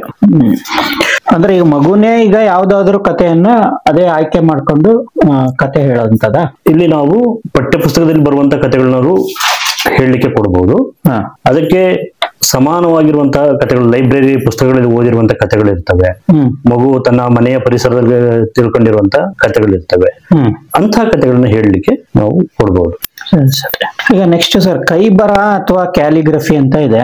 ಈ ಒಂದು ಆಕ್ಟಿವಿಟಿನ ಯಾವ ರೀತಿ ಮಾಡೋಂಥದ್ದು ಅಂತ? ಕೈ ಬರಹಕ್ಕೆ ಸಂಬಂಧಪಟ್ಟಂತೆ ಒಂದು ಪ್ಯಾರಾದಷ್ಟು ಟೆಕ್ಸ್ಟ್ ಅನ್ನ ಒಬ್ರು ಹೇಳ್ತಾ ಹೋಗ್ಬೇಕು. ಅದನ್ನ ಮಗು ಬರೆಯಬೇಕು, ತಪ್ಪಿಲ್ಲದ ಹಾಗೆ ಅಂದವಾದಂತಹ ಬರವಣಿಗೆಯನ್ನ ಬರೆಯುವ ರೀತಿಯಲ್ಲಿ ನಾವು ನೋಡ್ಕೋಬಹುದು. ಕ್ಯಾಲಿಗ್ರಫಿಗೆ ಬಂದ್ರೆ ಮಗು ತಾನು ಬರೆದಂತ ಅಕ್ಷರಕ್ಕೆ ಬಣ್ಣವನ್ನ ಹಾಕುವುದು, ಅದಕ್ಕೆ 3D ಎಫೆಕ್ಟ್ ಅನ್ನು ಕೊಡೋ ರೀತಿಯಲ್ಲಿ ಬರಿಬಹುದು. ಹೀಗೆ ಅಂದವಾದ ಬರಹ ಅಂತ ನಾವು ಏನ್ ಕರಿತೀವಿ, ಡಿಸೈನ್ ಮಾಡ್ತಕ್ಕಂಥದ್ದು, ಸೇಡ್ ಕೊಡ್ತಕ್ಕಂಥದ್ದು, ಆ ರೀತಿಯ ಸ್ಪರ್ಧೆಯನ್ನು ಕೂಡ ನಡೆಸಬಹುದು. ಆದ್ರೆ ಎಲ್ಲಾ ಮಕ್ಕಳಿಗೂ ಒಂದೇ ರೀತಿಯ ಸ್ಪರ್ಧೆ, ಕೈ ಬರಹವನ್ನಾರು ನೀವು ಬರೆಸಬಹುದು. ಇಲ್ಲ ಅಂದ್ರೆ ಕ್ಯಾಲಿಗ್ರಫಿಯನ್ನೇ ನಾವು ಮಾಡ್ತೀವಿ ಅಂತಂದ್ರೆ ಕ್ಯಾಲಿಗ್ರಫಿಯನ್ನಾದ್ರೂ ಮಾಡಬಹುದು. ಇದು ಕೈ ಬರಹ ಮತ್ತೆ ಕ್ಯಾಲಿಗ್ರಫಿಗೆ ಸಂಬಂಧಪಟ್ಟ ಹಾಗೆ. ಇದಕ್ಕೆ ಎಷ್ಟು ನಿಮಿಷ ಸರ್? ಇದು ಒಂದು 15 ರಿಂದ 20 ನಿಮಿಷಗಳನ್ನ ನಾವು ಕೊಡೋಣ. 15 ರಿಂದ 20 ನಿಮಿಷ. ಸರ್, ನೆಕ್ಸ್ಟ್ ಈಗ ಸಂತೋಷದಾಯಕ ಗಣಿತ ಅಥವಾ ಮೋಜಿನ ಗಣಿತ ಅಂತ ಇದೆ. ಇದರ ಒಂದು ಕಾನ್ಸೆಪ್ಟ್ ಯಾವ ರೀತಿ ಒಂದು ಆಕ್ಟಿವಿಟಿನ ಆಯೋಜನೆ ಮಾಡೋದು? ಸಾಮಾನ್ಯವಾಗಿ ಎಲ್ಲಾ ಮಕ್ಕಳಲ್ಲಿ ಮತ್ತೆ ದೊಡ್ಡವರಲ್ಲಿ ಒಂದು ಅಭಿಪ್ರಾಯ ಏನಿದೆ ಅಂತಂದ್ರೆ, ಗಣಿತ ಅಂತಂದ್ರೆ ಕಬ್ಬಿಣದ ಕಡಲೆ ಎನ್ನುವಂತ ಮನೋಭಾವ ಇದೆ. ಆ ಕಲಿಸುವಿಕೆಯ ವಾತಾವರಣವು ಕೂಡ ತುಂಬಾ ಗಂಭೀರವಾಗಿ ತರಗತಿ ಪ್ರಕ್ರಿಯೆಯಲ್ಲಿ ನಡೀತಾ ಇರೋದನ್ನ ನಾವು ಕಂಡಿದ್ದೀವಿ. ಆದ್ರೆ ನಾವು ಮಕ್ಕಳಿಗೆ ಪ್ರಾಥಮಿಕ ಹಂತದಲ್ಲಿ ಕಲಿಸುವಾಗ ಅದನ್ನ ಒಂದು ಸಂಭ್ರಮದ ಕಲಿಕೆಯನ್ನಾಗಿ ಮಾಡೋದ್ರ ಮೂಲಕ, ಸಂತೋಷದಾಯಕವಾಗಿ ಕಲಿಕಾ ವಾತಾವರಣವನ್ನ ಸೃಷ್ಟಿ ಮಾಡೋದ್ರ ಮೂಲಕ ಮಕ್ಕಳಿಗೆ ಗಣಿತವೂ ಕೂಡ ಸುಲಭ ಎನ್ನುವಂತ ಮನೋಭಾವನೆ ಬರಬೇಕು. ಹಾಗೆ ಮಕ್ಕಳಿಗೆ ಅದು ಸಂಭ್ರಮ ಅನ್ಸ್ಬೇಕು ಅಂತಂದ್ರೆ ಅವರನ್ನ ಆಟಗಳಲ್ಲಿ ತೊಡಗಿಸ್ಕೊಳ್ಬೇಕು, ಅಥವಾ ಮನೋಕ್ರಿಯಾತ್ಮಕವಾದಂತ ಚಟುವಟಿಕೆಗಳನ್ನ, ಸೈಕೋಮೋಟರ್ ಡೊಮೈನ್ ಅಂತ ನಾವ್ ಏನ್ ಕರಿತೀವಿ, ಅದರಲ್ಲಿ ಮಕ್ಕಳನ್ನ ನಾವು ಹೆಚ್ಚು ಇನ್ವಾಲ್ವ್ಮೆಂಟ್ ಮಾಡ್ಕೋಬೇಕಾಗತ್ತೆ. ಅದಕ್ಕೆ ಮಕ್ಕಳು ಬಹಳ ಇಷ್ಟಪಡೋದು ಏನಂದ್ರೆ ಆಟಗಳನ್ನ. ಆಟಗಳನ್ನ ಆಡ್ತಾನೆ ಅವರು ಕಲಿಕಾ ಪ್ರಕ್ರಿಯೆಯಲ್ಲಿ ತೊಡಕೊಂಡು ತಾವು ಕೊನೆಯಲ್ಲಿ ಮಗುವಿಗೆ ಅನ್ಸ್ಬೇಕು, ನಾನು ಇದನ್ನೇನೋ ಒಂದಿಷ್ಟು ಕಲ್ತಿದ್ದೇನೆ ಅನ್ನುವಂತ ಭಾವನೆ ಬರಬೇಕು. ಹಾಗಾಗಿ ಇಲ್ಲಿ ನಾವು ಯಾವ ಚಟುವಟಿಕೆಗಳನ್ನ ಮಾಡಿದ್ರೆ ಮಗು ಹೆಚ್ಚು ಸಂಭ್ರಮ ಪಡ್ತದೆ ಅನ್ನುವಂಥದ್ದು. ಈಗ ಉದಾಹರಣೆಗೆ ಎಷ್ಟಪ್ಪ ಎಷ್ಟು ಅಂತ ಒಂದು ಆಟ ಇದೆ. ಆ ಆಟಗಳ ಮೂಲಕ ನಾವು ಆಡಿಸ್ತಾ ಮಕ್ಕಳನ್ನ ಸರಿ ಬೆಸ ಕಲ್ಪನೆಯನ್ನ ನೀಡ್ತಕ್ಕಂಥದ್ದಿರ್ಬೋದು, ಅಥವಾ ಆಕೃತಿಗಳ ಜೋಡಣೆಯನ್ನ ಮಾಡ್ಲಿಕ್ಕೆ ಕೊಡ್ಬೋದು. ಟೈಮಿಂಗ್ಸ್ ಅನ್ನ ಕೊಟ್ಬಿಟ್ಟು ಇಷ್ಟು ನಿಮಿಷದಲ್ಲಿ ನೀವು ಒಂದು ಆಕೃತಿಯನ್ನ ಮಾಡಿ, ತ್ರಿಭುಜ, ಚೌಕ, ಆಯತಗಳನ್ನ ಕೊಟ್ಟು ನೀವು ನಿಮ್ಮ ಕಲ್ಪನೆಯ ಪ್ರಕಾರ ಆಕೃತಿಗಳನ್ನ ಬೇರೆ ಬೇರೆ ಪ್ರಾಣಿಗಳಿರ್ಬೋದು, ಮನುಷ್ಯರಿರ್ಬೋದು, ಅಥವಾ ಈ ರೀತಿಯ ಒಂದು ವಸ್ತುಗಳನ್ನ ಜೋಡಿಸಿ ಅಂತ ಕೊಟ್ಟಾಗ ಮಗು ಏನ್ ಮಾಡುತ್ತೆ, ಅಲ್ಲಿ ಅವುಗಳನ್ನ ಬಳಸುವುದರ ಮೂಲಕ ಆಕೃತಿಗಳನ್ನ ಬಗ್ಗೆ ಊಹಿಸುವುದರ ಮೂಲಕ ಮತ್ತೆ ಮಗುವಿನಲ್ಲಿ ಕಲ್ಪನಾ ಶಕ್ತಿ ಹೆಚ್ಚಾಗ್ತಾ ಹೋಗುತ್ತೆ. ಆಮೇಲೆ ತಾರ್ಕಿಕ ಚಿಂತನೆ ಬೆಳೀತಾ ಹೋಗ್ತದೆ. ಹಾಗಾಗಿ ಈ ಮೋಜಿನ ಗಣಿತ ಎನ್ನುವಂಥದ್ದನ್ನ ನಾವು ಮಕ್ಕಳಿಗೆ ನೀಡುವುದರಲ್ಲಿ ಗುಂಪು ಸಂಖ್ಯೆಗಳನ್ನ ಎಣಿಸೋದಿರ್ಬೋದು, ಒಂದು ಟೈಮಿಂಗ್ಸ್ ಅನ್ನ ಕೊಟ್ಟು ವಸ್ತುಗಳನ್ನ ಎಣಿಸುವಂತದ್ದಿರ್ಬೋದು, ಅಥವಾ ಸರಿ ಸಂಖ್ಯೆ ಮತ್ತೆ ಬೆಸಂಖ್ಯೆಗಳನ್ನ ವಿಭಾಗ ಮಾಡ್ತಕ್ಕಂಥದ್ದಿರ್ಬೋದು. ಈ ರೀತಿ ಗಣಿತದ ಸಾಮರ್ಥ್ಯಗಳು ಏನಿದಾವೆ ಅಲ್ಲಿ ಸಂಕಲನ, ವ್ಯವಕಲನ, ಗುಣಾಕಾರ, ಭಾಗಾಕಾರ, ಅಥವಾ ನಾಣ್ಯಗಳನ್ನ ಜೋಡಿಸುವುದು ಅಥವಾ ನಾಣ್ಯಗಳನ್ನ ಎಣಿಸುವುದಿರ್ಬೋದು. ಒಂದು ಮೊತ್ತವನ್ನ ಕೊಟ್ಟು ಅದಕ್ಕೆ ಸಂಬಂಧಪಟ್ಟಂತೆ ನೋಟುಗಳು ಮತ್ತು ನಾಣ್ಯಗಳನ್ನೆಲ್ಲ ಅದಕ್ಕೆ ಸರಿ ಹೊಂದುವಂತೆ ಜೋಡಿಸುವಂತದ್ದಿರ್ಬೋದು. ಇಲ್ಲಿ ಜಡ್ಜಸ್ ಗಳಾದವರು ಬಹಳ ಸೂಕ್ಷ್ಮವಾಗಿ ಇದನ್ನ ಗಮನಿಸಬೇಕು. ನಾವು ಟೈಮಿಂಗ್ಸ್ ಅನ್ನ ಕೊಟ್ಟುಬಿಟ್ಟು ಆ ಲಿಮಿಟೆಡ್ ಟೈಮ್ ಅಲ್ಲಿ ಯಾವ ಮಗು ಬೇಗ ಪೂರೈಸುತ್ತೆ ಆ ಮಗುವನ್ನ ಆಯ್ಕೆ ಮಾಡ್ಕೊಳ್ಳುವಂತ ಒಂದು ಪ್ರಕ್ರಿಯೆಯನ್ನ ನಾವು ನಡೆಸಬಹುದು. ಅಥವಾ ಬಣ್ಣವನ್ನ ಹಾಕ್ಲಿಕ್ಕೆ ಕ್ಷೇತ್ರಫಲವನ್ನ ಕಂಡುಹಿಡಿಯುವಂತ ಒಂದು ಸಾಮರ್ಥ್ಯ ಇರಬಹುದು. ಹಾಗೆ ವೃತ್ತವನ್ನ ರಚನೆ ಮಾಡ್ತಕ್ಕಂಥದ್ದು, ಅದರಲ್ಲಿ ತ್ರಿಜ್ಯ ಮತ್ತೆ ವ್ಯಾಸವನ್ನ ಅಳತೆ ಮಾಡ್ತಕ್ಕಂಥದ್ದು ಇರ್ಬೋದು. ಭಿನ್ನರಾಶಿಗೆ ಬಂದ್ರೆ ಬಣ್ಣ ಹಾಕ್ತಕ್ಕಂಥದ್ದು, ಸಮ ಭಿನ್ನರಾಶಿಗಳು, ಭಿನ್ನರಾಶಿಯಲ್ಲಿ ಚಿಕ್ಕದು ದೊಡ್ಡದು, ಈ ರೀತಿ ಆಯಾ ಸಂದರ್ಭಕ್ಕೆ ಮಗುವಿಗೆಲ್ಲೂ ಅದು ಮಾನಸಿಕವಾಗಿ ಹೊರೆ ಅನಿಸಬಾರ್ದು. ಮತ್ತೆ ತಾನು ಮಾಡಿದ್ದಲ್ಲೂ ಆಟ ಅನ್ನುವಂತ ಮನೋಭಾವನೆಯ ಮೂಲಕನೇ ಗಣಿತದ ಕಲಿಕಾಂಶಗಳನ್ನ ಕಲಿಸುವುದಕ್ಕೆ ನಾವು ಹೆಚ್ಚು ಒತ್ತನ್ನ. ಅಂದ್ರೆ ಸರ್, ಈಗ FLN ಸಂಬಂಧಪಟ್ಟಾಗೆ ಈಗ ಅಂದ್ರೆ ಅವರು ಆಕ್ಟಿವಿಟಿಗಳನ್ನ ಈಗ ಆಯೋಜನೆ ಮಾಡುವಾಗ ಈಗ FLN ಗೆ ಜಾಸ್ತಿ ನಾವು ಒತ್ತು ಕೊಡಿ ಅಂತ ಹೇಳಿದ್ರೆ, ಈಗ ನೀವು ಈಗ ಭಿನ್ನರಾಶಿ ಮತ್ತೆ ಈ ವಿಸ್ತೀರ್ಣಕ್ಕೆ ಸಂಬಂಧಪಟ್ಟಂಗೆ ವೃತ್ತದ ಬಗ್ಗೆ ಅವೆಲ್ಲ ಹೇಳಿದ್ರೆ, ಅಂದ್ರೆ ಈ ಮೆಮೊರಿ ಪರೀಕ್ಷೆಗೆ ಅಂದ್ರೆ ಈ ಸಂತೋಷದಾಯಕ ಗಣಿತ ಮತ್ತೆ ಮೋಜಿನ ಗಣಿತಕ್ಕೆ ಸಂಬಂಧಪಟ್ಟಾಗೆ ಅಂದ್ರೆ ಅದು FLN ಬಿಟ್ಟು ಹೋಗುತ್ತಲ್ಲ ಸರ್, ಅದನ್ನು ಆಯೋಜನೆ ಮಾಡ್ಬೋದಾ ಅಥವಾ ಹಿಂಗೆ ನೋಡ್ಕೋಬೇಕು. ಅಲ್ಲಿ ಮಗುವಿನ ಅದು ಎಲ್ಲಾ ಶಾಲೆಯ ಮಕ್ಕಳಿಗೂ ಅದು ಕಲಿಕಾಂಶ ಕಲಿಸಿದ್ದಾರೆ. ಈಗ ಉದಾಹರಣೆಗೆ ಇಲ್ಲಿ ಭಿನ್ನರಾಶಿ ಅಂದ ತಕ್ಷಣ ನಾವು ಮೇಲ್ ಹಂತಕ್ಕೆ ಹೋಗೋದಿಲ್ಲ. 5ನೇ ತರಗತಿ ಮಕ್ಕಳಿಗೆ ಏನ್ ಬರುತ್ತೆ ಅನ್ನುವಂಥದ್ದನ್ನ ನಾವು ಗಮನಿಸ್ಕೋಬೇಕು. ಈಗ ಉದಾಹರಣೆಗೆ ನಿಮ್ಗೆ ಮಗು ಬೊಗಸೆಯಲ್ಲಿ ನೀರನ್ನ ತೆಗೆದುಕೊಂಡು ಹೋಗಿ ಒಂದು ಬಾಟಲಿ ತುಂಬತಕ್ಕಂಥದ್ದು, ಬಕೆಟ್ ನಲ್ಲಿ ಇರುವಂತ ನೀರನ್ನ ಬೊಗಸೆಯಲ್ಲಿ ತಗೊಂಡು ಒಂದು ಡಿಸ್ಟೆನ್ಸ್ ಅನ್ನ ಕಾಪಾಡ್ಕೊಂಡು ಅಲ್ಲಿ ಮಗು ಒಂದು ಬಾಟ್ಲಿ ಇಟ್ಟು ಆ ನೀರನ್ನ ಬೊಗಸೆಯಲ್ಲಿ ತಗೊಂಡೋಗಿ ಬಾಟ್ಲಿಗೆ ಹಾಕೋದು. ಆಮೇಲೆ ಯಾವ ಮಗು ಹೆಚ್ಚು ತುಂಬಿದೆ ಅನ್ನೋದನ್ನ ಅಳತೆ ಮಾಡಿದ್ರೆ ನಮ್ಗೆ ಅಲ್ಲಿ ಲೀಟರು, ಮಿಲಿ ಲೀಟರ್ಗಳ ಪರಿಚಯ ಆಗ್ತದೆ. ಈ ತರದ ಆಟಗಳ ಮೂಲಕ ಕೂಡ ನಾವು ಮಕ್ಕಳನ್ನ ಪರೀಕ್ಷೆ ಮಾಡಬಹುದು. ಮತ್ತೆ ಅವರನ್ನ ಆಟದಲ್ಲಿ ತೊಡಗಿಸೋದ್ರ ಮೂಲಕ ಅವರಿಗೆ ಗಣಿತದ ಕಲಿಕಾಂಶಗಳನ್ನ ಕಲಿಸಬಹುದು. ಅಂದ್ರೆ ಏನು ಅಂದ್ರೆ ಈಗ ಮ್ಯಾಥ್ಸ್ ಅಂದ್ರೆ ಅವ್ರಿಗೇನು ಕಾಂಪ್ಲಿಕೇಶನ್ ಅನ್ನೋ ಒಂದು ಫೀಲಿಂಗ್ ಇರುತ್ತಲ್ಲ, ಅದನ್ನ ಮಕ್ಕಳಿಂದ ಹೋಗಲಾಡಿಸಿ ಆಕ್ಟಿವಿಟಿ ಬೇಸ್ ಮೇಲೆ ಅವರಿಗೆ ಒಂದು ಏನು ಸಂತೋಷದಾಯಕ ಅಥವಾ ಮೋಜಿನ ಗಣಿತ ರೀತಿ ಅದನ್ನು ಫೀಲ್ ಆಗಿ ಎಫೆಕ್ಟಿವ್ ಆಗಿ ಅದು ಅವ್ರಿಗೆ ರೀಚ್ ಆಗಬೇಕು. 4 ಮೂಲ ಕ್ರಿಯೆಗಳನ್ನ ಆಧರಿಸಿರ್ಬೇಕು. ಆ ಸ್ಪರ್ಧೆ ಇದೆಯಲ್ಲ, ಸಂಕಲನ, ವ್ಯವಕಲನ, ಗುಣಾಕಾರ, ಭಾಗಾಕಾರ, ಇವುಗಳನ್ನು ಹೊಂದಿರುವ ಹಾಗೆ ಉದ್ದಳತೆಯನ್ನ ತೆಗೆದುಕೊಳ್ಬಹುದು. ಅಲ್ಲಿ ಏನು ನಿಮ್ಮ ಕ್ಲಸ್ಟರ್ ಹಂತದಲ್ಲಿ ನಾವೇನು ಒಂದು ಸ್ಪರ್ಧೆನ ಆಯೋಜನೆ ಮಾಡ್ತೀವಿ, ಆ ಸಂದರ್ಭದಲ್ಲಿ ಮುಖ್ಯ ಶಿಕ್ಷಕರ ಹತ್ರ ಒಂದು ಚರ್ಚೆಯನ್ನು ಮಾಡ್ಕೋಬೇಕಾಗತ್ತೆ. ಯಾಕಂದ್ರೆ ಸ್ಪರ್ಧೆಯನ್ನು ಆಯೋಜನೆ ಮಾಡಿದ್ಮೇಲೆ ಇದು ನಮ್ಮ ಮಕ್ಳಿಗೆ ಗೊತ್ತಿಲ್ಲ ಅನ್ನುವಂತ ಮನೋಭಾವನೆ ಅಲ್ಲಿ ಅಭಿಪ್ರಾಯಗಳು ಬರಬಾರ್ದು ಯಾರು. ಒಟ್ಟು ಮೂಲಕ್ರಿಯೆಗಳಿಗೆ, ಗಣಿತದ ಮೂಲಕ್ರಿಯೆಗೆ ಹೆಚ್ಚು ಒತ್ತು ಕೊಟ್ಟು ಉಳಿದಂತ ಕೆಲವು ಕಾನ್ಸೆಪ್ಟ್ಗಳನ್ನು ಸಹಿತ ಅಳವಡಿಸ್ಕೋಬಹುದು ಅನ್ನುವಂಥದ್ದು ಕೊನೆಗೆ ಕನ್ಕ್ಲೂಷನ್. ನೆಕ್ಸ್ಟ್ ಮೆಮೊರಿ ಪರೀಕ್ಷೆ ಅಥವಾ ಟ್ರೆಜರ್ ಹಂಟ್ ಅಂತ ಇದೆ. ಈ ಮೆಮೊರಿ ಪರೀಕ್ಷೆಯನ್ನ ಯಾವ ರೀತಿಯಾಗಿ ಮಕ್ಕಳಿಗೆ ಮೆಮೊರಿ ಬೇಸ್ಡ್ ಒಂದು ಟೆಸ್ಟ್ ಅನ್ನ ಮಾಡುವಂಥದ್ದು, ಅಥವಾ ಇದಕ್ಕೆ ಮತ್ತೊಂದು ಹೆಸರಿರುವಂತದ್ದು ಟ್ರೆಜರ್ ಹಂಟ್ ಅಂತ. ಇದ್ರ ಬಗ್ಗೆ ಇಲ್ಲಿ ವಿವರಣೆ ಸರ್. ಈಗ ನಾವು ಸಾಮಾನ್ಯವಾಗಿ ಜ್ಞಾಪಕ ಶಕ್ತಿಯನ್ನ ಪರೀಕ್ಷೆ ಮಾಡುವಾಗ ಏನ್ ಮಾಡ್ತೇವೆ, ಒಂದು ಕೊಠಡಿಯಲ್ಲಿ ಅಥವಾ ಒಂದು ಪರಿಸರದಲ್ಲಿರುವಂತಹ ವಸ್ತುಗಳನ್ನ ಮಕ್ಕಳಿಗೆ ತೋರಿಸ್ತೀವಿ. ಅವುಗಳ ಹೆಸರುಗಳನ್ನ 2-3 ಬಾರಿ ಹೇಳ್ತೀವಿ. ರಿಯಲ್ ಆಬ್ಜೆಕ್ಟ್ಸ್ ಗಳನ್ನ ಇಡ್ತೀವಿ. ಕೆಲವೊಮ್ಮೆ ಟೇಬಲ್ ಮೇಲೆ ಜೋಡಿಸಿ ಇಟ್ಬಿಟ್ಟು ತೋರಿಸಿ ಆ ವಸ್ತುಗಳ ಹೆಸರನ್ನು ಹೇಳ್ತೀವಿ. ಆ ನಂತರ ಕೊಠಡಿಯಿಂದ ಹೊರಗಡೆ ಕರ್ಕೊಂಡು ಹೋಗಿ ಆ ಮಕ್ಕಳಿಗೆ ನೋಟ್ ಬುಕ್ ಮತ್ತು ಪೆನ್ ಅನ್ನು ಕೊಟ್ಟು ನೀವು ಏನನ್ನ ನೋಡ್ಕೊ ಬಂದಿದ್ದೀರಿ ಅಂತ ಹೇಳಿ ಕೇಳಿ ಅವನ್ನೆಲ್ಲ ನೆನಪು ಮಾಡ್ಕೊಂಡು ಬರೀರಿ ಅಂತ ಹೇಳ್ತೀವಿ. ಮಗು ಕ್ರಮ ಸಂಖ್ಯೆಯನ್ನು ಹಾಕ್ಬಿಟ್ಟು ಬರೀತದೆ. ಅದು ಕ್ರಮ ಸಂಖ್ಯೆಯಲ್ಲಿ ವ್ಯತ್ಯಾಸ ಆಗ್ಬಹುದು, ಬಟ್ ನಮ್ಮ ಹತ್ರ ಒಂದು ಪಟ್ಟಿ ಇರುತ್ತಲ್ಲ, ಆ ಪಟ್ಟಿಯಲ್ಲಿ ಇರುವಂತಹ ವಸ್ತುಗಳನ್ನು ನೋಡಿ ನಾವು ಮಗುವನ್ನು ಆಯ್ಕೆ ಮಾಡ್ತೇವೆ. ಇಲ್ಲಿ ಟ್ರೆಜರ್ ಹಂಟ್ ಅಂತ ಬಂದಾಗ ನಾವು ಮಗುವಿಗೆ ಯಾವುದೋ ಪಾಠಕ್ಕೆ ಸಂಬಂಧಪಟ್ಟಂತ ಒಂದಿಷ್ಟು ವಸ್ತುಗಳನ್ನ ಪರಿಚಯಿಸಿರ್ತೀವಿ ನಾವು. ಉದಾಹರಣೆಗೆ ಗಡಿಯಾರದ ಬಗ್ಗೆ ಹೇಳಿರ್ತೀವಿ, ಅಥವಾ ಜಾಮೆಟ್ರಿ ಬಾಕ್ಸ್ ನಲ್ಲಿ ಇರುವಂತಹ ಒಂದು ವಸ್ತುವಿನ ಬಗ್ಗೆ ನಾವು ಕೋನಮಾಪಕ ಅಂತ ಪರಿಚಯ ಮಾಡಿಕೊಟ್ಟಿರ್ತೀವಿ. ಈ ತರ ನಾವು ಕಲಿಸಿರುವಂತಹ ಕಲಿಕಾಂಶಗಳನ್ನ ಆಧರಿಸಿ ಇಟ್ಟುಕೊಂಡೆ ನಾವು ಒಂದಿಷ್ಟು ವಸ್ತುಗಳನ್ನ ಪಟ್ಟಿ ಮಾಡಿ ಇಟ್ಕೋಬೇಕು. ಆ ವಸ್ತುಗಳ ಹೆಸರನ್ನ ನಾವು ನೇರವಾಗಿ ಹೇಳೋದಿಲ್ಲ, ಬಟ್ ಅದಕ್ಕೆ ಸಂಬಂಧಪಟ್ಟ ಹಾಗೆ ನಾವು ಸುಳಿವುಗಳನ್ನ ಕೊಡ್ತಾ ಹೋಗ್ತೀವಿ. ಈಗ ಉದಾಹರಣೆಗೆ ಗಡಿಯಾರ ಅಂತ ಇದ್ರೆ ಅದರಲ್ಲಿ 2 ಕೈಗಳಿದಾವೆ, ಅದರಲ್ಲಿ ಅಂಕಿಗಳಿದಾವೆ ಅಂತ ಹೇಳ್ತಾ ಹೋಗ್ತೀವಿ. ಮಗು ಏನ್ ಮಾಡುತ್ತೆ, ಆ ಗಡಿಯಾರದ ಪದವನ್ನ ಹೇಳಬಹುದು, ಅಥವಾ ಅದು ಕೆಳಗಡೆ ಲಭ್ಯ ಇದ್ರೆ ಅದನ್ನೇ ತಗೊಂಡು ಬಂದು ತೋರಿಸಬಹುದು. ಈ ಟ್ರೆಜರ್ ಹಂಟ್ ಅನ್ನ ಆಯ್ಕೆ ಮಾಡುವಾಗ ನಾವು ಒಂದು ಲಿಮಿಟ್ ಅನ್ನ ಹಾಕೊಳ್ಬೇಕಾಗತ್ತೆ. ನಮ್ಮ ಶಾಲೆಯ ಕೋಣೆಯ ಒಳಗಡೆ ಇರುವ ಲಭ್ಯ ವಸ್ತುಗಳ ಬಗ್ಗೆನೇ ಹೇಳ್ಬೇಕಾಗತ್ತೆ, ಅಥವಾ ಶಾಲೆಯ ಕಾಂಪೌಂಡ್ ಒಳಗಡೆ ಇರುವಂತ ವಸ್ತುಗಳು, ಅಂದ್ರೆ ಅದಕ್ಕೊಂದು ಸೀಮಿತ ವ್ಯಾಪ್ತಿಯನ್ನ ಕೊಟ್ಟು ನಾವು ಇದನ್ನ ನಡೆಸಬೇಕಾಗತ್ತೆ. ಇಲ್ಲಿ ಟ್ರೆಜರ್ ಹಂಟ್ ಅಥವಾ ಜ್ಞಾಪಕ ಶಕ್ತಿ ಅಂತ ಇರೋದ್ರಿಂದ ನಿಮ್ಮ ಕ್ಲಸ್ಟರ್ ಹಂತದಲ್ಲಿ ನೀವೇ ಇದನ್ನ ಒಂದು ಆಯ್ಕೆಯನ್ನಾಗಿ ತೆಗೆದುಕೊಂಡು, ಅಂದ್ರೆ ಈಗ ಮೆಮೊರಿ ಪರೀಕ್ಷೆಗೆ ಸಂಬಂಧಪಟ್ಟಾಗೆ ಬಹಳಷ್ಟು ಟೆಸ್ಟ್ಗಳು ನಮ್ಮ ಟೀಚರ್ಸ್ ಗೊತ್ತಿದೆ, ಅದ್ರ ಬಗ್ಗೆ ಆಯೋಜನೆ ಮಾಡ್ಲಿಕ್ಕೆ ತೊಂದರೆ ಇಲ್ಲ. ಈ ಟ್ರೆಜರ್ ಹಂಟ್ ಬಗ್ಗೆ ಯಾವ್ದಾರ ಒಂದು ಎಕ್ಸಾಂಪಲ್ ಕೊಡ್ಬೋದಾ ಸರ್? ಈಗ ಬಣ್ಣಗಳ ಬಗ್ಗೆ ನಾವು ಪ್ರಶ್ನೆ ಮಾಡಬೇಕು. ಉದಾಹರಣೆಗೆ ಅಲ್ಲಿ ನಿಮ್ಮ ಶಾಲಾ ಆವರಣದಲ್ಲಿ ಅಥವಾ ಶಾಲಾ ಕೊಠಡಿಯಲ್ಲಿರುವಂತಹ ಒಂದು ವಸ್ತುವಿಗೆ ಆ ಬಣ್ಣ ಕೆಂಪು ಬಣ್ಣದ ವಸ್ತು ಇರುತ್ತೆ. ಮಗು ಆ ಕೆಂಪು ಬಣ್ಣದ ವಸ್ತುವನ್ನ ಹುಡುಕೊಂಡು ಬರ್ಬೇಕು. ಹಾಗೆ ಅದಕ್ಕೆ ನಾವು ಸುಳಿವುಗಳನ್ನ ಕೊಡ್ತಾ ಹೋಗ್ಬೇಕಾಗತ್ತೆ. ಅಥವಾ ಈಗ ಕೋನಮಾಪಕ ಇರುತ್ತೆ. ನಾವು ಕೋನಗಳನ್ನ ಈಗ 5ನೇ ತರಗತಿ ಮಕ್ಕಳು ಅಲ್ಲಿ ಭಾಗವಹಿಸೋದ್ರಿಂದ ನಾವು ಕೋನಗಳನ್ನ ಅಳೆಯುವಾಗ ಈ ಉಪಕರಣವನ್ನ ಬಳಸ್ತೇವೆ ಅಂದಾಗ ಮಗು ತನ್ನ ತರಗತಿ ಅಲ್ಲಿ ಆ ರೂಮಿನ ವಾತಾವರಣದಲ್ಲಿ ಹೋಗ್ಬಿಟ್ಟು ಕೋನಮಾಪಕನ ಯಾವ ಮಗು ತೆಗೆದುಕೊಂಡು ಬರುತ್ತೋ ಅದಕ್ಕೆ ನಾವು ಅಂಕವನ್ನ ಕೊಡ್ಬೇಕಾಗುತ್ತೆ. ಈ ತರದಲ್ಲಿ ಆ ಒಂದು ಸ್ಪರ್ಧೆಯನ್ನ ನಡೆಸಬಹುದು. ಅಂದ್ರೆ ಟ್ರೆಜರ್ ಹಂಟ್ ಅಂದ್ರೆ ಒಂದು ಸೀಮಿತ, ಒಂದು ಲಿಮಿಟೆಡ್ ಏರಿಯಾ ಒಳಗಡೆ ನಾವು ಕೊಡುವಂತ ಡೈರೆಕ್ಷನ್. ಇಲ್ಲಿ ನಾವು ಸ್ಪರ್ಧೆ ನಡೆಸೋದ್ರಿಂದ ನನಗೆ ಏನ್ ಅನಿಸ್ತದೆ ಅಂದ್ರೆ, ನಾವು ಎಲ್ಲಾ ರೂಮ್ ನಲ್ಲೂ ಅದನ್ನ ಇಟ್ಟು ಹುಡುಕ್ಲಿಕ್ಕೆ ಆಗೋದಿಲ್ಲ.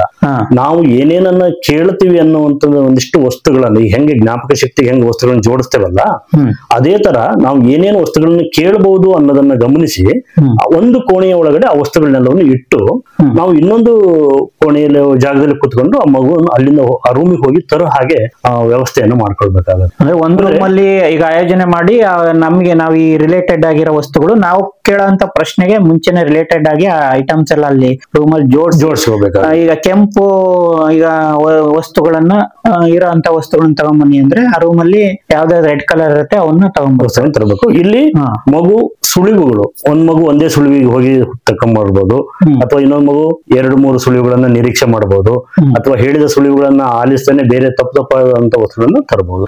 ಇದರ ಆಧಾರದ ಮೇಲೆ ಮಗು ತೆಗೆದುಕೊಂಡು ಬರುವಂತಹ ವಸ್ತು ಮತ್ತೆ ಅದರ ಟೈಮಿಂಗ್ಸ್ ಮೇಲೆ ಜಡ್ಜ್ ಮಾಡ್ಬೇಕಾಗತ್ತೆ. ಸರಿಯಾದಂತ ಮತ್ತೆ ಕಡಿಮೆ ಅವಧಿಯಲ್ಲಿ ತಂದಂತ ಮಗುವಿಗೆ ಒಂದು ಅಂಕಗಳನ್ನ ಫಿಕ್ಸ್ ಮಾಡ್ಕೋಬೇಕಾಗುತ್ತೆ ಜಡ್ಜಸ್ಗಳು. ಸರ್, ಈಗ ಮತ್ತೆ ಟ್ರೆಜರ್ ಹಂಟ್ ಅಲ್ಲಿ ಮತ್ಯಾವ ರೀತಿಯಾಗಿ ಈಗ ಎಕ್ಸಾಂಪಲ್ ಗಳನ್ನ ಆಕ್ಟಿವಿಟೀಸ್ ನಾವು ಇದು ಮಾಡ್ಬೇಕು ಸರ್? ಈಗ ಟ್ರೆಜರ್ ಹಂಟ್ ಅಂತ ಹೇಳಿದಾಗ ಇದು ನಮ್ಗೆ ಹೊಸ ಪರಿಕಲ್ಪನೆ ಆಗಿರೋದ್ರಿಂದ ಜ್ಞಾಪಕ ಶಕ್ತಿಯನ್ನು ಎಲ್ಲರೂ ಆಯೋಜನೆ ಮಾಡಿದ್ದಾರೆ, ಎಲ್ಲರಿಗೂ ಗೊತ್ತಿರುವಂತದ್ದು. ಬಟ್ ಟ್ರೆಜರ್ ಹಂಟ್ ಅಲ್ಲಿ ನಾನು ಮತ್ತೊಮ್ಮೆ ನಿಮ್ಗೆ ಹೇಳ್ತಾ ಇರೋದು ಏನಂದ್ರೆ, ಇದಕ್ಕೆ ಒಂದು ಮೊದಲೇ ನಾವು ಸೀಮಿತವಾದಂತ ವ್ಯಾಪ್ತಿಯನ್ನ ಗುರುತಿಸ್ಕೊಳ್ಬೇಕು. ಒಂದು ಕೊಠಡಿಯ ಒಳಗಡೆ ಮಾಡೋಣ, ಅಥವಾ ಶಾಲೆಯಲ್ಲಿರುವಂತ ಎಲ್ಲಾ ರೂಮ್ಗಳನ್ನು ಬಳಸ್ಕೊಳ್ಳೋಣ, ಅಥವಾ ಇಡೀ ಕಾಂಪೌಂಡ್ ನ ವ್ಯಾಪ್ತಿಯನ್ನ ಒಳಪಡಿಸ್ಕೊಳ್ಳೋಣ. ಹೀಗೆ ಅದಕ್ಕೆ ಸ್ಟೆಪ್ಸ್ ಗಳು ಉಂಟು, ಒಂದು 10-15 ಸ್ಟೆಪ್ಸ್ ಗಳನ್ನ ಅವ್ರು ಮಾಡ್ತಾ ಹೋಗ್ತಾರೆ. ಬಟ್ ನಾವು ಇಲ್ಲಿ ಒಂದು ಸ್ಪರ್ಧೆ ಆಗಿರೋದ್ರಿಂದ ಒಂದು ತರಗತಿಯ ಕೋಣೆಯ ಒಳಗಡೆ ನಾನು ಯಾವ ವಸ್ತುಗಳ ಬಗ್ಗೆ ಕೇಳ್ತೀನಿ ಅನ್ನೋದು ಯಾರು ಇದಕ್ಕೆ ಟ್ರೆಜರ್ ಹಂಟ್ಗೆ ಜಡ್ಜಸ್ ಆಗಿರ್ತಾರೆ ಅವರು 3 ಜನ ಕುಳಿತುಕೊಂಡ್ಬಿಟ್ಟು ವಸ್ತುಗಳನ್ನ ಮೊದಲು ಜೋಡಿಸ್ಕೋಬೇಕು. ಆ ವಸ್ತುಗಳನ್ನ ಜೋಡಿಸ್ಕೊಂಡು, ಈಗ ಉದಾಹರಣೆಗೆ ತರಕಾರಿಗಳ ಬಗ್ಗೆ ನಾವು ಮಕ್ಕಳ ಜ್ಞಾನವನ್ನು ಪರೀಕ್ಷೆ ಮಾಡಬೇಕು. ಒಂದಿಷ್ಟು ತರಕಾರಿಗಳು, ಬಣ್ಣ ಬಣ್ಣದ ತರಕಾರಿಗಳನ್ನು ನಾವು ಅಲ್ಲಿಟ್ಟು ಹೇಳ್ಬೇಕು, ನೋಡಿ ಮಕ್ಕಳೇ ಇದು ಹಸಿರು ಬಣ್ಣವನ್ನ ಹೊಂದಿರುತ್ತೆ, ನಾವು ಆಹಾರಕ್ಕಾಗಿ ಇದನ್ನ ಬಳಸ್ತೇವೆ ಅಂತ ಕ್ಲೂ ಅನ್ನ ಹೇಳ್ತೀವಿ. ಹಸಿರು ಬಣ್ಣ ಅಂದ ತಕ್ಷಣ ಮಗು ಏನ್ ಮಾಡುತ್ತೆ, ಎದ್ದು ಓಡೋಗ್ಬಿಡುತ್ತೆ ಆ ಕಡೆ ಹೋಗಿ ತರ್ಲಿಕ್ಕೆ. ಅಂದ್ರೆ ಇದು ಆಹಾರಕ್ಕೆ ಬಳಸುವಂತ ವಸ್ತು ತರಕಾರಿ ಬಣ್ಣ ಒಂದು ಹೊಂದಿದೆ ಅಂದ ತಕ್ಷಣ ಮಾಡ್ತಾರೆ. ಬಟ್ ಸ್ವಲ್ಪ ಸ್ವಲ್ಪ ಬುದ್ಧಿವಂತಿಕೆ ಇರುವಂತ ಮಗು ಇನ್ನೂ ಏನೋ ಒಂದಿಷ್ಟು ಕ್ಲೂ ಅನ್ನು ತಗೊಳ್ಬಹುದು. ಅದು ಈಗ ಹಸಿರು ಬಣ್ಣ ಅಂತ ಹೇಳಿದವನು ಏನ್ ಮಾಡ್ತಾನೆ, ಓಡೋಗ್ಬಿಟ್ಟು ಹಿರೇಕಾಯಿಯನ್ನು ಸೌತೆಕಾಯಿಯನ್ನು ತಗೊಂಡ್ಬಂದ್ಬಿಡ್ತಾನೆ. ಅಂದ್ರೆ ನಮ್ಮ ಮಕ್ಕಳು ಈಗ ಅಂದ್ರೆ ಈ ಕಾಂಪಿಟೇಷನ್ ಆಗಿರೋದ್ರಿಂದ ಇನ್ನು ಮಕ್ಕಳು ಇನ್ನು ಹೇಳ್ತಿದ್ದಂಗೆನೆ ಹಸಿರು ಬಣ್ಣ ಇದೆ ಇದು ತಿನ್ನುವ ವಸ್ತು ಅಂತ ಹೇಳ್ತಿದ್ದಂಗೆ ಮಕ್ಕಳು ಓಡೋಗ್ಬಿಡ್ತಾರೆ ಕೆಲವರು. ಆದ್ರೆ ಈ ಕೆಲವೊಬ್ರು ಇನ್ನು ಕ್ಲೂಗಳನ್ನ ಇನ್ನು ಪೂರ್ತಿ ಕೇಳ್ತಾರೆ. ಕೆಲವು ಮಕ್ಕಳು ಅದೇ ಸ್ವಲ್ಪ ಜೀನಿಯಸ್ ಆಗಿರುವಂತ ಮಗು ಏನ್ ಮಾಡುತ್ತೆ ಅಂದ್ರೆ ಇನ್ನೇನಾರ ಹೇಳ್ತಾರ ಅಂತ ಕೇಳ್ಬಹುದು. ಆಗ ನಾವೇನ್ ಮಾಡ್ಬೇಕು, ಇದು ಕಹಿ ಅನ್ನೋ ಗುಣವನ್ನು ಹೊಂದಿರುತ್ತೆ ಅಂತ. ಆಗ ಅವನ್ ಏನ್ ಮಾಡ್ತಾನೆ, ಅವ್ರು ಯಾರೋ ಹಿರೇಕಾಯಿ ಮತ್ತೊಂದು ಮೆಣಸಿನಕಾಯಿ ಇನ್ಯಾವುದೋ ತರ್ತಾರೆ ಹಸಿರು ಬಣ್ಣದವರು. ಬಟ್ ನಾನು ಎರಡನೇ ಕ್ಲೂವನ್ನು ಹೇಳಿದಾಗ ಇವನೇನ್ ಮಾಡ್ತಾನೆ, ಕಹಿ ಅನ್ನೋದರ ಸಾಮಾನ್ಯವಾಗಿ ಹಾಗಲಕಾಯಿಯನ್ನ ತಗೊಂಡ್ಬರುತ್ತೆ. ಅವನಿಗೆ ಅಂಕವನ್ನ ಕೊಡ್ಬೇಕು, ಸರಿಯಾದ ತಂದವರಿಗೆ 5 ಅಂಕವನ್ನ ಕೊಡ್ಬೇಕು. ಅಥವಾ 2-3 ಜನ ಮಕ್ಕಳು ಹಾಗಲಕಾಯಿ ಅಂತ ಗುರುತಿಸಿದ್ರೆ ಅಲ್ಲಿ ನಾವು ಪ್ರಮಾಣವನ್ನ ವಸ್ತುಗಳ ಸಂಖ್ಯೆನ ಜಾಸ್ತಿ ಇಡಬೇಕಾಗತ್ತೆ. ಈ ತರ. ಅಥವಾ ಈಗ ಇದು ಒಂದು ತರಕಾರಿ ವೃತ್ತಾಕಾರವನ್ನ ಹೊಂದಿರುತ್ತೆ, ಗೋಳಾಕಾರವನ್ನ ಹೊಂದಿದೆ ಅಂತ ಹೇಳ್ತೀವಿ. ಮಗು ಓಡ್ ಹೋಗ್ಬಿಡುತ್ತೆ. ಅದು ತರಕಾರಿ ಗೋಳಾಕಾರ ಅಂದ ತಕ್ಷಣ ಅಲ್ಲಿ ಹೋಗಿ ಒಳಗಡೆ ಯಾವ್ದೋ ಒಂದು ವೃತ್ತದ ಟೊಮೆಟೊ ಹಣ್ಣನ್ನು ಆಲೂಗಡ್ಡೆ ಯಾವ್ದೋ ಒಂದು ತಗೊಂಡ್ಬಂದ್ಬಿಡುತ್ತೆ. ಬಟ್ ಸ್ವಲ್ಪ ಅಲ್ಲೂ ಕೂಡ ಮತ್ತೆ ನಾವು ಕ್ಲೂ ಅನ್ನ ಇನ್ನು ಹೇಳೋರು ಇರ್ತೀವಿ ನಾವು. ಇದು ಹುಳಿ ಇರುತ್ತೆ ಅಂತ ಹೇಳ್ತೀವಿ. ಅಥವಾ ನಮ್ಮ ಮನೆಗೆ ಅತಿಥಿಗಳು ಬಂದಾಗ ಅವರಿಗೆ ಕುಡಿಲಿಕ್ಕೆ ಜ್ಯೂಸ್ ಮಾಡ್ಕೊಡ್ತೀವಿ. ಈ ತರ ಮಗು ಕೇಳ್ಬೇಕು, ಅವು ಕುತ್ಕೊಂಡು ಕ್ಲೂಗಳನ್ನ ಆಧರಿಸಿ ಹೋಗಿ ತರಬೇಕದು. ಈ ತರ ಒಂದು 4-5 ಸುತ್ತುಗಳಲ್ಲಿ ನಾವು ಮಾಡೋದು. ಅಥವಾ ಇನ್ನೊಂದು ಹೇಳ್ಬೋದು, ಅಡಿಗೆ ಮನೆಯಲ್ಲಿ ಇದನ್ನ ನಾವು ಅಡಿಗೆ ಮಾಡುವಾಗ ಬಳಸ್ತೇವೆ. ಇದು ಅಕಸ್ಮಾತ್ ಒಲೆಗೆ ಬಿದ್ದಾಗ ಚಟಪಟ ಶಬ್ದವನ್ನು, ಬೆಂಕಿಗೆ ಹಾಕಿದ್ರೆ ಚಟಪಟ ಸೌಂಡ್ ಮಾಡುತ್ತೆ ಅಲ್ವಾ. ಅಥವಾ ಇದು ಸಮುದ್ರದಲ್ಲಿ ಹುಟ್ಟುತ್ತೆ. ಈ ತರ ನಾವು ಒಂದು ವಸ್ತುವಿಗೆ ಒಂದಿಷ್ಟು ಕ್ಲೂಗಳನ್ನ ನಾವು ಮೊದಲೇ ರೆಡಿ ಮಾಡಿ ಇಟ್ಕೋಬೇಕು. 3 ಜನ ಜಡ್ಜಸ್ಗಳು ಕುಂತಾಗ ಅಥವಾ ನೀವು ಸಂಚಾಲಕರು ಇದಿರಲ್ಲ, ಇದ್ರ ಮೊದಲೇ ರೆಡಿ ಮಾಡಿಟ್ಟು ಜಡ್ಜಸ್ಗೆ ಕೊಡ್ಬೋದು, ಹೀಗೂ ಮಾಡ್ಬೋದು. ಬಟ್ ಆದ್ರೆ ಅಲ್ಲಿ ಮಗುವಿಗೆ ವಸ್ತುಗಳ ಪರಿಚಯ ಆಗ್ಬೇಕು, ಮಗು ತಾನು ಕಲ್ತಿರುವಂತದ್ದು ಜೊತೆಗೆ ಹುಡ್ಕೊಂಡು ಬರುವಂತದ್ದು. ಅಲ್ಲಿ ಮಗು ತನ್ನ ಅನುಭವವನ್ನ ಅಥವಾ ತನ್ನ ಜ್ಞಾನವನ್ನು, ತಾನು ಓದಿರುವಂತ ವಿಷಯವನ್ನ ನೆನಪು ಮಾಡ್ಕೊಳ್ಳುವಂಥದ್ದು ಕೂಡ ಬಾಯಿಲಿ ಬಹಳ ಮುಖ್ಯ ಆಗ್ತದೆ. ಅಂದ್ರೆ ಈಗ ಒಲೆಗೆ ಹಾಕಿದ್ರೆ ಈಗ ಚಟಪಟ ಅನ್ನತ್ತೆ ತಿನ್ನುವ ವಸ್ತು ಅಂದ ತಕ್ಷಣ ಮಗು, ಕೆಲವು ಮಕ್ಕಳಿಗೆ ಉಪ್ಪು ಅಂತ ಗೊತ್ತಿರುತ್ತೆ. ಮತ್ತೆ ಈ ಸಮುದ್ರದಿಂದ ಅದನ್ನ ಉತ್ಪಾದನೆ ಮಾಡ್ತಾರೆ ಅಂತ 2ನೇ ಕ್ಲೂ ಆಗಿರುತ್ತೆ. ಅಂದ್ರೆ ಕೆಲವೊಬ್ರು ಮಕ್ಕಳು ಈ ಬೆಂಕಿ ಹಾಕಿರ್ತಾರೆ, ಕೆಲವೊಬ್ರಿಗೆ ಗೊತ್ತಿರ್ಬೋದು, ಗೊತ್ತಿಲ್ಲದೆ ಇರ್ಬೋದು. ಆಯಾ ಒಂದು ಅಂದ್ರೆ ಏನು ಆ ಎಕ್ಸ್ಪೀರಿಯನ್ಸ್, ಅವ್ರವ್ರ ಎಕ್ಸ್ಪೀರಿಯನ್ಸ್ ಮೇಲೆ ಅವರು ಆ ಕ್ಲೂಗಳನ್ನು ಯೂಸ್ ಮಾಡ್ಕೊಂಡು ಆಮೇಲೆ ಇಲ್ಲೂ ಕೂಡ ಅಷ್ಟೇ ಎಲ್ಲಾ ವಿಷಯಗಳು ಗಣಿತಕ್ಕೆ ಸಂಬಂಧಪಟ್ಟವು ಇರಬೇಕು. ಪರಿಸರ ಅಧ್ಯಯನದಲ್ಲಿ ಬರುವಂತಹ ಕಲಿಕಾಂಶಗಳನ್ನು ಹೊಂದಿರಬೇಕು. ಗಣಿತಕ್ಕೆ ಸಂಬಂಧಪಟ್ಟಂತವು ಇರಬೇಕು. ಈ ಕನ್ನಡಕ್ಕೆ ಸಂಬಂಧಪಟ್ಟ ಕನ್ನಡ ಭಾಷಾ ವಿಷಯಕ್ಕೆ ಸಂಬಂಧಪಟ್ಟಂತವು ಕೂಡ ನಾವು ಕೆಲವೊಂದು ವಸ್ತುಗಳನ್ನ ಇಟ್ಟು ಅದರ ಮೇಲೆ ಕ್ಲೂಗಳ ಆಧಾರದ ಮೇಲೆ ಮಗು ಆ ಪದಗಳನ್ನ ಹುಡುಕುವಂಥದ್ದನ್ನು ಮಾಡಿಸಬಹುದು. ಇದು ಮತ್ತೆ ನಾವಿಲ್ಲಿ ಡಿಸ್ಕಷನ್ ಮಾಡ್ತಾ ಇರೋಂಥದ್ದು ನಮ್ಮ ಒಂದು ವಿವೇಚನೆಗೆ ಸಂಬಂಧಪಟ್ಟಾಗೆ ನಾವೀಗ ಒಂದ್ 2-3 ನಿಮ್ಗೆ ಎಕ್ಸಾಂಪಲ್ ಕೊಟ್ಟಿದೀವಿ. ಅಂದ್ರೆ ಇದೇ ಎಕ್ಸಾಂಪಲ್ ಅಂತ ಅಲ್ಲ, ನಮ್ಮ ಒಂದು ಟೀಚರ್ಸ್ ಬಹಳಷ್ಟು ಕ್ರಿಯೇಟಿವ್ ಆಗಿ ಯೋಚನೆ ಮಾಡೋಂಥವ್ರು ಇರ್ತೀರಿ. ಒಂದು ನಿಮ್ಮ ಒಂದು ಕ್ರಿಯೇಟಿವಿಟಿ ಮೇಲೆ ನೀವು ಸಹಿತ ಬೇರೆ ಬೇರೆ ಆಕ್ಟಿವಿಟೀಸ್ ಅನ್ನ ನೀವು ಆಯೋಜನೆ ಮಾಡಿ ಮಕ್ಕಳಿಗೆ ಈ ರೀತಿ ಟ್ರೆಜರ್ ಹಂಟ್ ಗೆ ಸಂಬಂಧಪಟ್ಟಾಗೆ ಕೊಡ್ಬೋದು. ಅದೇ ರೀತಿ ಮೆಮೊರಿ ಟೆಸ್ಟ್ ಅಂತೂ ನಿಮಗೆ ಗೊತ್ತಿದೆ. ಮೆಮೊರಿ ಟೆಸ್ಟ್ ಬಗ್ಗೆ ಅದು ಮಾಮೂಲಿ ನಿಮಗೆ ಗೊತ್ತಿರುತ್ತೆ, ಅದ್ರ ಬಗ್ಗೆ ಹೆಚ್ಚು ಡಿಸ್ಕಷನ್ ಬೇಡ. ಈ ಒಂದು ಟ್ರೆಜರ್ ಹಂಟ್ ಬಗ್ಗೆ ನೋಡಿ, ನೀವೊಂದು ಕ್ರಿಯೇಟಿವ್ ಆಗಿ ಬೇರೆ ಬೇರೆ ಒಂದು ಇದನ್ನ ಆಯೋಜನೆ ಮಾಡಿ. ಇದು ಮೆಮೊರಿ ಪರೀಕ್ಷೆ ಮತ್ತೆ ಟ್ರೆಜರ್ ಹಂಟ್ ಗೆ ಸಂಬಂಧಪಟ್ಟಿದ್ದು. ಈ ಟ್ರೆಜರ್ ಹಂಟ್ ಅನ್ನುವಂತ ಈ ಒಂದು ಕಾನ್ಸೆಪ್ಟ್ ನಮ್ಮ ಟೀಚರ್ಸ್ ಗೆ ಸ್ವಲ್ಪ ಹೊಸದು ಅನ್ಸುತ್ತೆ. ನೆಕ್ಸ್ಟ್ ಈಗ ಇರುವಂತದ್ದು 6ನೇ ಆಕ್ಟಿವಿಟೀಸ್ ಕ್ವಿಜ್ ಬಗ್ಗೆ ನಿಮ್ಗೇನು ಗೊತ್ತಿದೆ ಇದ್ರ ಬಗ್ಗೆ? ಸರ್, ಇದ್ರಲ್ಲಿ ಕ್ವಿಜ್ ಅಲ್ಲಿ ಏನು ಒಂದು ಮಗು ಭಾಗವಹಿಸದ ಅಥವಾ ಶಾಲೆಗೆ 2 ಮಕ್ಕಳು ಮಾಡೋದು? ಸರ್, ಈಗ ರಸಪ್ರಶ್ನೆ ಅಂತಂದ್ರೆ ಅಲ್ಲಿ ನಾವು ಒಂದು ಶಾಲೆಯಿಂದ 2 ಜನ ಮಕ್ಕಳನ್ನ ಕರ್ಕೊಂಡ್ಬರೋಣ. ಅದು ಕೂಡ ಅಷ್ಟೇ, ಶಾಲಾ ಹಂತದಲ್ಲಿ ಸ್ಪರ್ಧೆ ಮಾಡ್ಬಿಟ್ಟು ಕ್ವಿಜ್ ಅನ್ನ ಹೇಗಿರುತ್ತೆ ಅನ್ನುವಂತ ಕಾನ್ಸೆಪ್ಟ್ ಅಲ್ಲಿಯೂ ಕೂಡ ಮಕ್ಕಳಿಗೆ ಮೂಡಿರ್ಬೇಕು ಮೊದ್ಲೇನೆ. ಅದರಲ್ಲಿ 2 ಮಕ್ಕಳಲ್ಲಿ ಒಂದು ಹುಡುಗ ಒಂದು ಹುಡುಗಿಯನ್ನ ನಾವು ಆಯ್ಕೆ ಮಾಡ್ಕೊಳ್ಳೋಣ. ಅಂದ್ರೆ ಅಲ್ಲಿ ನಾವು ಕೂಡ ಒಂದು ಲಿಂಗ ಸಮಾನತೆ ಅನ್ನುವಂಥದ್ದನ್ನ ಮಾಡ್ಕೊಟ್ಟ ಹಾಗೆ ಆಗುತ್ತೆ ಅಂತ ನಾನು ಭಾವಿಸ್ಕೊಂಡಿದ್ದೀನಿ. ಇಲ್ಲ ತುಂಬಾ ಚುರುಕಿದಾರ ಅಂತಂದ್ರೆ 2 ಜನ ಹೆಣ್ಮಕ್ಳವ್ರು ಆಗ್ಬೋದು, 2 ಜನ ಗಂಡು ಮಕ್ಕಳು ಆಗ್ಬಹುದು. ಹಾಗೆ ಆಯ್ಕೆ ಮಾಡ್ಕೊಂಡು ಬಂದಂತ ಮಕ್ಕಳಿಗೆ ಇಲ್ಲಿ ಪುನಃ ಮತ್ತೆ ನಾವು FLN ಆಧಾರವಾಗಿ ಇಟ್ಕೊಳ್ತೇವೆ. ಕನ್ನಡ ಭಾಷೆ ಇರ್ಬೋದು, ಆಮೇಲೆ ಗಣಿತಕ್ಕೆ ಸಂಬಂಧಪಟ್ಟಂತಹ ಸೂಚನೆಗಳ ಆಧಾರದ ಮೇಲೆ ಇರ್ಬೋದು, ಆರೋಗ್ಯ ಮತ್ತು ಪರಿಸರ ಏನಿದೆ, ಹಾಗೆ 5ನೇ ತರಗತಿಯಲ್ಲಿ ಮಕ್ಕಳು ಪರಿಸರ ಅಧ್ಯಯನವನ್ನ ಓದ್ತಾ ಇದೆ. ಈ 4 ವಿಷಯಗಳನ್ನ ಇಟ್ಕೊಂಡು ಪ್ರಶ್ನೆಗಳನ್ನ ಸಿದ್ಧಪಡಿಸ್ಕೊಳ್ಬೇಕು, ರೌಂಡ್ಸ್ ಗಳನ್ನ ಮಾಡ್ಕೊಳ್ಬೇಕು. ಮಿನಿಮಮ್ 4 ರೌಂಡ್ಸ್ ಅಂತ ಹೇಳಿದ್ದಾರೆ. ಬೇಡ ನಮ್ಗೆ ಸ್ವಲ್ಪ ಇನ್ನು ಅದನ್ನ ಮಕ್ಕಳಿಗೆ ಇನ್ನು ಮನೋರಂಜನೆ ರೀತಿಯಲ್ಲಿ ನಾವು ಬಳಸ್ತೀವಿ ಅಂದ್ರೆ ನಮ್ಮ ಶಾಲೆಯಲ್ಲಿ PPTಗಳು ಇರ್ತವೆ, ಲ್ಯಾಪ್ಟಾಪ್ ಇರುತ್ತೆ, ಅದ್ರ ಮೂಲಕ ಪ್ರಶ್ನೆಗಳು ಡಿಸ್ಪ್ಲೇ ಆಗೋ ಹಾಗೆ ನಾವು ಮಾಡ್ಬೋದು.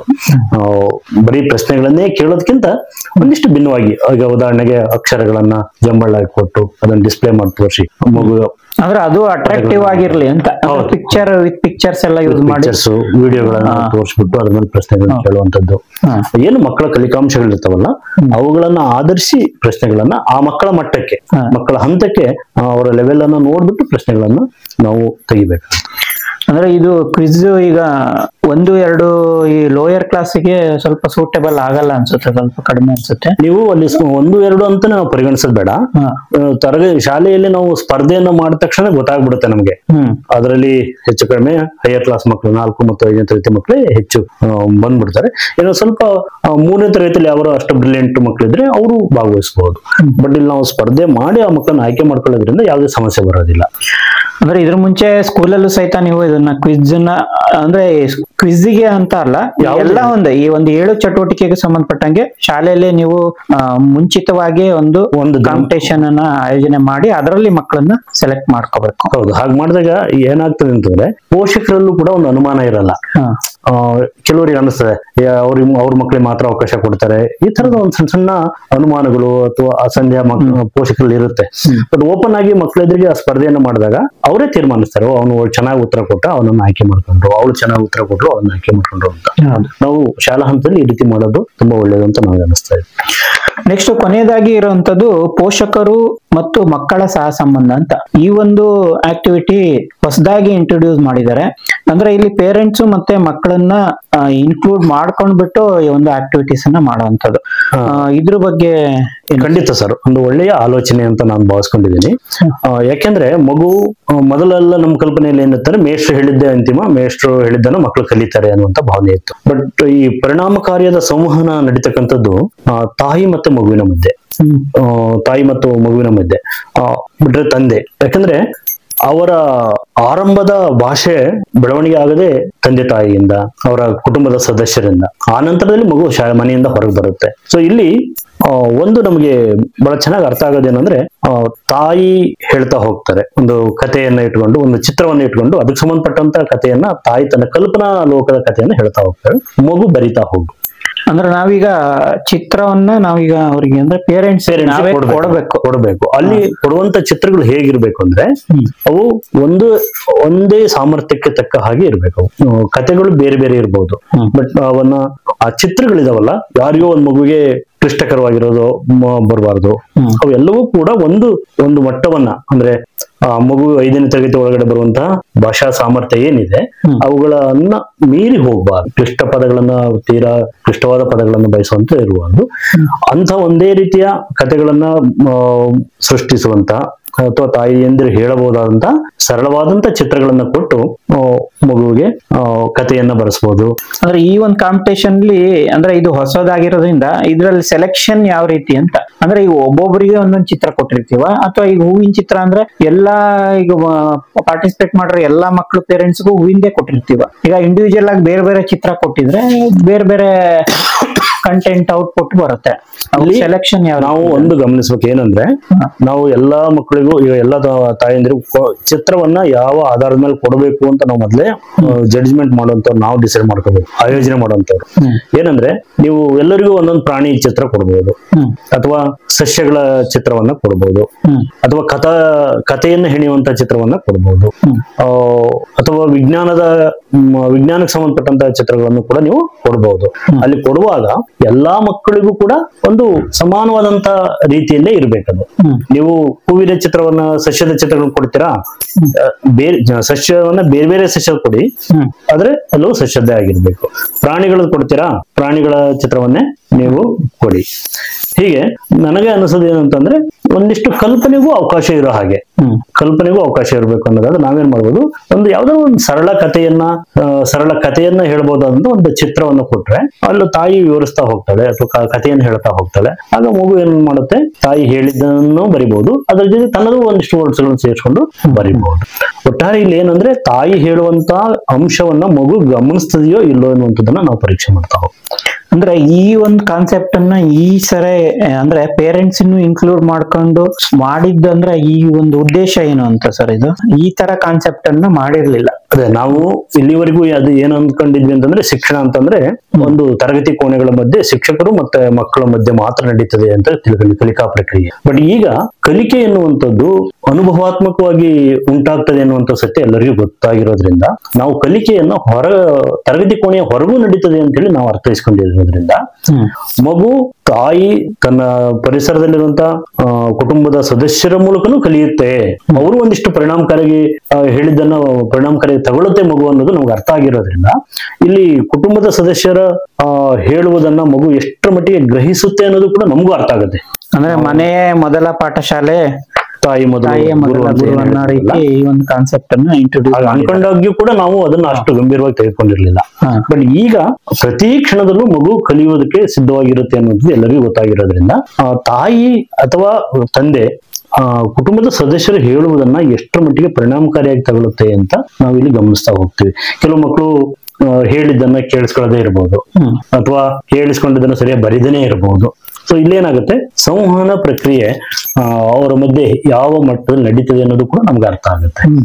ಅದನ್ನ ಆಧರಿಸಿ ಮುಂದಿನ ದಿನಗಳಲ್ಲಿ ಬೇರೆ ಬೇರೆ ರೀತಿಯ ಪಠ್ಯಪುಸ್ತಕವನ್ನೇ ನಾವು ಮತ್ತೆ ಪುನರ್ರಚನೆ ಮಾಡಬೇಕಾದಂತ ಸಂದರ್ಭಗಳು ಕೂಡ ಮುಂದಿನ ದಿನಗಳಲ್ಲಿ ಬರ್ಬೋದು. ಅಂದ್ರೆ ಮತ್ತೊಂದೇನಂದ್ರೆ ಪೇರೆಂಟ್ಸ್ ಎದುರುಗಡೆ ಮಕ್ಕಳು ಅಂದ್ರೆ ಏನೇ ಒಂದು ಆಕ್ಟಿವಿಟೀಸ್ ಮಾಡಿ ತೋರಿಸ್ಲಿಕ್ಕೆ ಅವರಿಗೂ ಒಂದ್ ರೀತಿ ಉತ್ಸಾಹ, ಒಂದ್ ರೀತಿ ಅದನ್ನ ಇನ್ವಾಲ್ವ್ಮೆಂಟ್ ಇನ್ನೂ ಹೆಚ್ಚು ಮಾಡ್ಕೊಳ್ತಾರೆ. ಅಂದ್ರೆ ನಮ್ಮ ಅಮ್ಮನ ಮುಂದೆ ಅಥವಾ ಅಪ್ಪನ ಮುಂದೆ ಇನ್ನೂ ಚೆನ್ನಾಗಿ ಇದನ್ನ ಆಕ್ಟಿವಿಟಿ ಮಾಡಿ ತೋರಿಸ್ಬೇಕು ಅಂತ ಅವರು ಸಹಿತ ಪ್ರಿಪೇರ್ಡ್ ಆಗೇ ಬಂದಿರ್ತಾರೆ.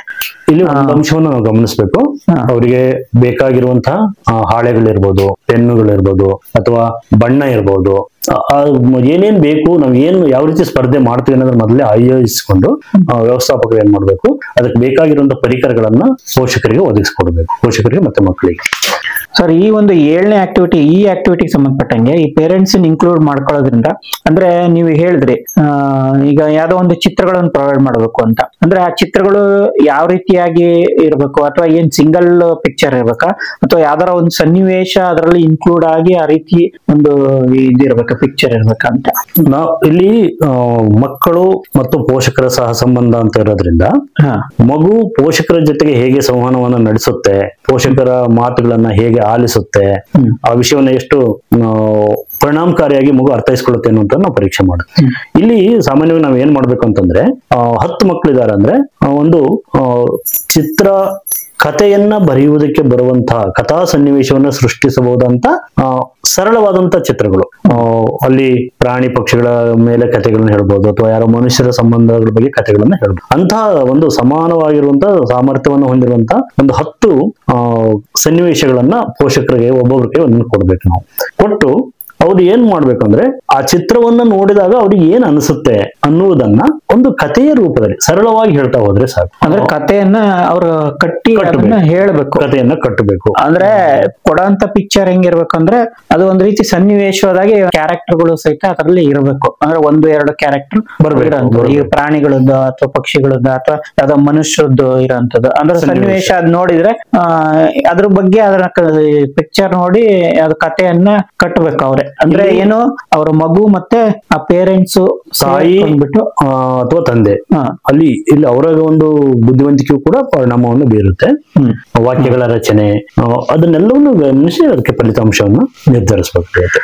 ಅಂದ್ರೆ ಈಗ 10 ಮಕ್ಕಳಿದ್ರು ಅಂದ್ರೆ ಅಲ್ಲಿ 10 ಮಕ್ಕಳಿಗೂ ಸಹಿತ ಬೇರೆ ಬೇರೆ ಅಂದ್ರೆ ಬೇರೆ ಬೇರೆ ಒಂದು ಸನ್ನಿವೇಶ ಇರ್ಬೇಕು ಆ ಕೊಡುವಂತ ಚಿತ್ರ. ಹೌದು, ಯಾಕಂದ್ರೆ ಒಂದೇ ಚಿತ್ರ ಕೊಟ್ರೆ ಏನಾಗ್ಬಿಡುತ್ತಂದ್ರೆ ನಾವು ಒಂದೇ ರೂಮ್ ನಲ್ಲಿ ಕೂರಿಸಿರ್ತೀವಿ, ಇವ್ರು ಹೇಳೋದು ಅವ್ರಿಗೆ ಗೊತ್ತಾಗುತ್ತೆ, ಅವ್ರು ಹೇಳೋದು ಗೊತ್ತಾಗುತ್ತೆ.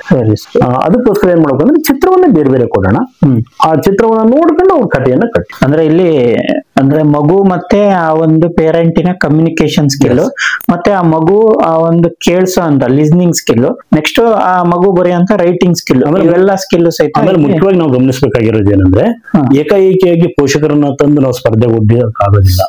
ಶಾಲಾ ಹಂತದಲ್ಲಿ ಏನ್ ಮಾಡ್ಬೇಕು, ಪೂರ್ವಭಾವಿಯಾಗಿ ಪೋಷಕರನ್ನ ಯಾವ್ಯಾವ ಮಕ್ಕಳು ಆ ಸ್ಪರ್ಧೆಯಲ್ಲಿ ಭಾಗವಹಿಸ್ತಾರೆ ಅಂತ ಮಕ್ಕಳು ಒಂದು 4-5 ಮಕ್ಕಳ ಪೇರೆಂಟ್ಸ್ ಅನ್ನ ಕರೆದ್ಬಿಟ್ಟು ಶಾಲೆಯಲ್ಲೂ ಕೂಡ ಇಂಥ ಒಂದು ಪ್ರಯೋಗವನ್ನ ಮಾಡ್ಬೇಕಾಗತ್ತೆ. ಶಿಕ್ಷಕರು ಪ್ರಯೋಗವನ್ನ ಮಾಡಿ ಅದರಲ್ಲಿ ಆಯ್ಕೆ ಆಗಿರೋ ಮಗುವಿಗೆ ಮತ್ತೆ ಅವರ ಪೇರೆಂಟ್ಸ್ಗೆ ಇದನ್ನ ಹೇಗ್ ಡೆವಲಪ್ ಮಾಡ್ಬೋದು ಅಥವಾ ಬೇರೆ ಚಿತ್ರ ಬಂದಾಗ ಏನ್ ಬರಿಬಹುದು ಅನ್ನೋದನ್ನ ಶಿಕ್ಷಕರು ಮತ್ತೆ ಪೇರೆಂಟ್ಸ್ಗಳು ಮುಖಾಮುಖಿಯಾಗಿ ಮಾತನಾಡ್ಕೊಂಡು ಅಲ್ಲಿ ಏನ್ ಅಂಶಗಳನ್ನ ಗಮನಿಸ್ತಾರೆ, ನಿಮ್ಮ ಮಗು ಹೇಗೆ ಬರಿಬೇಕು, ಒಂದ್ ಕಥೆಯನ್ನ ಕೊಟ್ಟಾಗ ಆ ಕತೆಗೆ ಒಂದು ಚೌಕಟ್ಟು, ಒಂದು ನೀತಿ ಅನ್ನೋದಿರುತ್ತೆ, ಇವನ್ನೆಲ್ಲ ಗಮನಿಸ್ಬೇಕು. ಅದಕ್ಕೆ ಶೀರ್ಷಿಕೆ ಕೊಡ್ಬೇಕು, ಕಥೆಯನ್ನ ಹೇಗ್ ಪ್ರಾರಂಭಿಸ್ಬೇಕು, ಅಂತ್ಯವನ್ನ ಹೇಗ್ ಉಳಿಸ್ಬೇಕು, ಆಮೇಲೆ ನೀತಿ ಬರಿಬೇಕಾಗತ್ತೆ. ಇದನ್ನೆಲ್ಲದನ್ನು ಗಮನಿಸ್ಬಿಟ್ಟು ನಾವು ಫಲಿತಾಂಶ ಮಾಡ್ತಾರೆ ಅಲ್ಲಿ ಅಂತ ಪೋಷಕರಿಗೆ ಮೊದಲು ಹೇಳಿರ್ಬೇಕು. ಇಲ್ಲಾಂದ್ರೆ ಏನಾಗ್ಬಿಡುತ್ತೆ, ಸ್ಪರ್ಧೆ ಆದ್ಮೇಲೆ ಅವ್ರಿಗೆ ಪ್ರೈಸ್ ಬರ್ಲಿಲ್ಲ ಅಂದ್ರೆ ಶಿಕ್ಷಕರ ಮೇಲೆ ಆರೋಪ ಮಾಡ್ತಾರೆ. ನೀವು ಮೊದ್ಲೇ ಹೇಳ್ಬೇಕಿತ್ತು, ನಮಗ್ ಗೊತ್ತಾಗ್ಲಿಲ್ಲ, ನೀವು ಅದನ್ನ ಹೇಳಲಿಲ್ಲ, ಇದನ್ನ ಹೇಳಿ ಅಂತ ಆರೋಪಗಳು ಬರ್ತವೆ. ಅಂದ್ರೆ ಈಗ ಅಲ್ಲಿ ಪೇರೆಂಟ್ಸ್ಗೂ ಹೊಸದಾಗಿರೋದ್ರಿಂದ ಪೇರೆಂಟ್ಸ್ ಅನ್ನು ಟ್ರೈನ್ ಅಪ್ ಮಾಡ್ಬೇಕು. ಅಂದ್ರೆ ಮುಂಚೆ ಸ್ಕೂಲಲ್ಲೂ ಸಹಿತ ಅವ್ರನ್ನ ಕರೆಸಿ ಎಷ್ಟ್ ಮಕ್ಕಳು ಎಲ್ಲಾ ಮಕ್ಕಳು ಪೇರೆಂಟ್ಸ್ ಅನ್ನು ಕರೆಸಿ ಅವ್ರಿಗೆ ಈ ರೀತಿ ಆಕ್ಟಿವಿಟೀಸ್ ಕೊಟ್ಟು ಟೀಚರ್ಸ್ ಮೊದಲೇ ಒಂದು ಟ್ರೈನ್ ಅಪ್ ಮಾಡಿದ್ರೆ ಕ್ಲಸ್ಟರ್ ಲೆವೆಲ್ ಅಲ್ಲಿ ಈಸಿ ಆಗುತ್ತೆ. ಸರ್, ಈ ಒಂದು ಕಾರ್ಯಕ್ರಮ ಮಾಡ್ಲಿಕ್ಕೆ ಟೈಮ್ ಟೇಬಲ್ ಯಾವ ರೀತಿ ಇದೆ ಸರ್? ಇದು ನಮ್ಮ ಶಾಲಾ ಅವಧಿಯಲ್ಲಿ ಬರುವಂತ ಸಮಯವನ್ನು ಬಳಸ್ಕೊಂಡು ಒಂದು ದಿನದ ಕಾರ್ಯಕ್ರಮವನ್ನು ಆಯೋಜನೆ ಮಾಡ್ತಾ ಇದ್ದೀವಿ. ಬೆಳಗ್ಗೆ 9:30ರಿಂದ ಸಂಜೆ 4:30ರವರೆಗೆ ಆ ಎಲ್ಲಾ 7 ವಲಯಗಳ ಸ್ಪರ್ಧೆ, ಉದ್ಘಾಟನಾ ಸಮಾರಂಭ, ಭೋಜನ ವಿರಾಮ ಇದೆಲ್ಲವೂ ಸೇರ್ಕೊಂಡಿರುತ್ತೆ.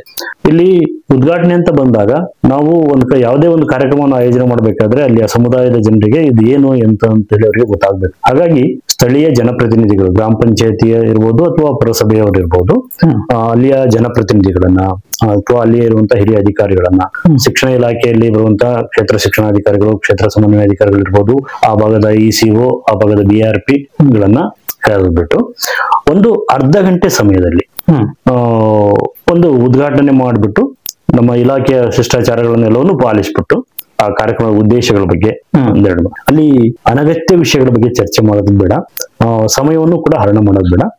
ನಾನು ಏನ್ ಯೋಚನೆ ಮಾಡ್ತಿದ್ದೀನಿ ಅಂದ್ರೆ, ಇಲ್ಲಿ ಕಾರ್ಯಕ್ರಮಗಳನ್ನ ನಿರ್ವಹಣೆ ಮಾಡುವಾಗ ಆ ಶಾಲೆಯ ಹಿರಿಯ ವಿದ್ಯಾರ್ಥಿಗಳನ್ನ ಬಳಸ್ಕೊಂಡು ಅವರಿಗೆ ನಿರೂಪಣೆ, ಸ್ವಾಗತ, ವಂದನಾ ಅರ್ಪಣೆ ಮಾಡೋದು, ಆ ವೇದಿಕೆಯನ್ನ ನಿರ್ವಹಿಸೋದು, ಇದು ಕೂಡ ಒಂದು ಜೀವನ ಕೌಶಲ ಆಗಿರೋದ್ರಿಂದ ಮಕ್ಕಳಿಗೆ ಆದ್ಯತೆಯನ್ನ ಕೊಡಬೇಕು. ಶಿಕ್ಷಕರು ಮತ್ತೆ ಆಯೋಜಕರು ಮಾರ್ಗದರ್ಶಕರಾಗಿ ಆ ಮಕ್ಕಳಿಗೆ ಆಯಾ ಸಂದರ್ಭದಲ್ಲಿ ಮಾರ್ಗದರ್ಶನ ಮಾಡಿದ್ರೆ ಸಾಕಾಗುತ್ತೆ. ಅಂದ್ರೆ ಮಕ್ಕಳನ್ನು ಇನ್ಕ್ಲೂಡ್ ಮಾಡಿ ಅವರು ಆಕ್ಟಿವಿಟೀಸ್ ಅಲ್ಲಿ ವೇದಿಕೆ ಕಾರ್ಯಕ್ರಮ ಸಂಬಂಧಪಟ್ಟಾಗೆ ಆ ಆಕ್ಟಿವಿಟೀಸ್ ಅಲ್ಲಿ ಭಾಗವಹಿಸಿದ್ರೆ ಒಳ್ಳೇದು ಅಂತ ನೀವು ಹೇಳೋದು. ಖಂಡಿತ ಮಕ್ಕಳಿಗೆ ಅವ್ರಿಗೆ ಇರೋಂತ ಸ್ಟೇಜ್ ಫಿಯರ್ ಸಹಿತ ಹೋಗುತ್ತೆ. ನೆಕ್ಸ್ಟ್ ಅಂದ್ರೆ ವೇದಿಕೆ ಕಾರ್ಯಕ್ರಮ ಬಹಳಷ್ಟು ಸರಳವಾಗಿರ್ಲಿ, ಮತ್ತೆ ಅದರಲ್ಲಿ ಯಾವುದೇ ಒಂದು ಬೇರೆ ಶೈಕ್ಷಣಿಕೇತರ ಒಂದು ವಿಷಯಗಳು ಅಲ್ಲಿ ಬರದೇ ಇರೋ ರೀತಿಯಾಗಿ ಸಿಂಪಲ್ ಆಗಿ ಒಂದು ವೇದಿಕೆ ಕಾರ್ಯಕ್ರಮಗಳನ್ನ ಮುಗಿಸಿ ಅಂತ ಹೇಳ್ತಾ ಇದೆ. ಆಮೇಲೆ ಉದ್ಘಾಟನೆ ಕೂಡ ಅಷ್ಟೇ, ಅಲ್ಲೂ ಕೂಡ ಕ್ರಿಯಾತ್ಮಕವಾಗಿರ್ಲಿ, ಒಂದಿಷ್ಟು ಅಕ್ಷರಗಳನ್ನ ಜೋಡಿಸಿ ಒಂದು ಪದವನ್ನ ಮಾಡುವಂತದ್ದು, ಅಥವಾ ಒಂದು ಆ ಚಿತ್ರಕ್ಕೆ ಒಂದು ಟೈಟಲ್ ಕೊಡ್ತಕ್ಕಂಥದ್ದು, ಈ ರೀತಿಯ ಶೈಕ್ಷಣಿಕವಾಗಿ ಅದಕ್ಕೆ ಜೋಡಣೆ ಆಗುವ ಹಾಗೆ ಒಂದು ಕಲಿಕಾಂಶವನ್ನ ಪ್ರತಿನಿಧಿಸುವ ಹಾಗೆ ಅಲ್ಲಿಯ ಶಿಕ್ಷಕರು ಇರ್ಬೋದು, CRPಗಳಿರ್ಬೋದು, ಅಥವಾ ಇನ್ಯಾರಾದ್ರೂ ಆಸಕ್ತರನ್ನ ಕೇಳಿಬಿಟ್ಟು ಒಂದು ಕಲಿಕಾಂಶಕ್ಕೆ ಪೂರಕವಾಗಿರುವಂತ ಒಂದು ಚಟುವಟಿಕೆಯನ್ನು ಮಾಡಿಸೋದ್ರ ಮೂಲಕ ಉದ್ಘಾಟನೆಯನ್ನ ಮಾಡಿಸಬಹುದು ಅಂತ ನಾನು ಅನ್ಕೊಂಡಿದ್ದೀನಿ.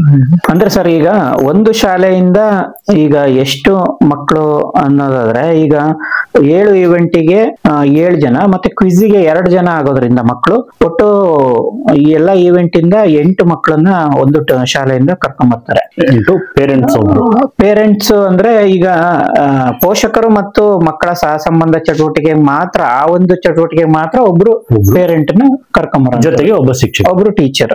ಅಲ್ಲಿಗೆ ಒಟ್ಟು 10 ಜನ ಒಂದು ಶಾಲೆಯಿಂದ ಕರ್ಕೊಂಬರ್ಲಿಕ್ಕೆ ಅವಕಾಶ ಇದೆ. ಪ್ರೈಸ್ ಕೊಡುವಾಗ ಈಗ ಒಂದೊಂದು ಇವೆಂಟ್ಗೆ ಈಗ ಫಸ್ಟ್, ಸೆಕೆಂಡ್, ಥರ್ಡ್ ಅಂತ 3 ಪ್ರೈಸ್ ಇರುತ್ತೆ. ಹೌದು, ಫಸ್ಟ್ ಪ್ರೈಸ್ಗೆ 200 ರೂಪಾಯಿ ಇದೆ, ಸೆಕೆಂಡ್ ಪ್ರೈಸ್ಗೆ 100 ರೂಪಾಯಿಯನ್ನ ನಿಗದಿಗೊಳಿಸಿದ್ದಾರೆ, ಥರ್ಡ್ ಪ್ರೈಸ್ಗೆ 50 ರೂಪಾಯಿನ ನಿಗದಿಗೊಳಿಸಿದ್ದಾರೆ. ಇಲ್ಲಿ ನೀವು ಒಂದು ಗಮನಿಸಬೇಕಾಗಿರೋದು ಏನಂದ್ರೆ, ಅಲ್ಲೂ ಕೂಡ ಬಹುಮಾನವನ್ನು ವಿತರಣೆ ಮಾಡುವಾಗ ಯಾವುದೇ ಪ್ರೈಸ್ ಮನಿ ಅಂತೇಳಿ ಕ್ಯಾಶ್ ಅನ್ನ ಕೊಡೋದ್ರ ಬದಲು ಮಗುವಿನ ಕಲಿಕೆಗೆ ಪೂರಕವಾಗಿರ್ಬೇಕು ನೀವು ತರುವಂತ ವಸ್ತುಗಳು.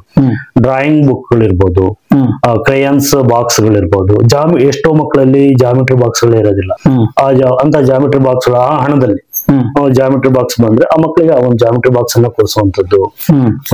ಈ ರೀತಿ ಶೈಕ್ಷಣಿಕವಾಗಿ ಮಗುವಿಗೆ ಸಹಾಯವಾಗುವಂತ ವಸ್ತುಗಳನ್ನೇ ಕೊಡಿಸಿದ್ರೆ ತುಂಬಾ ಒಳ್ಳೇದು.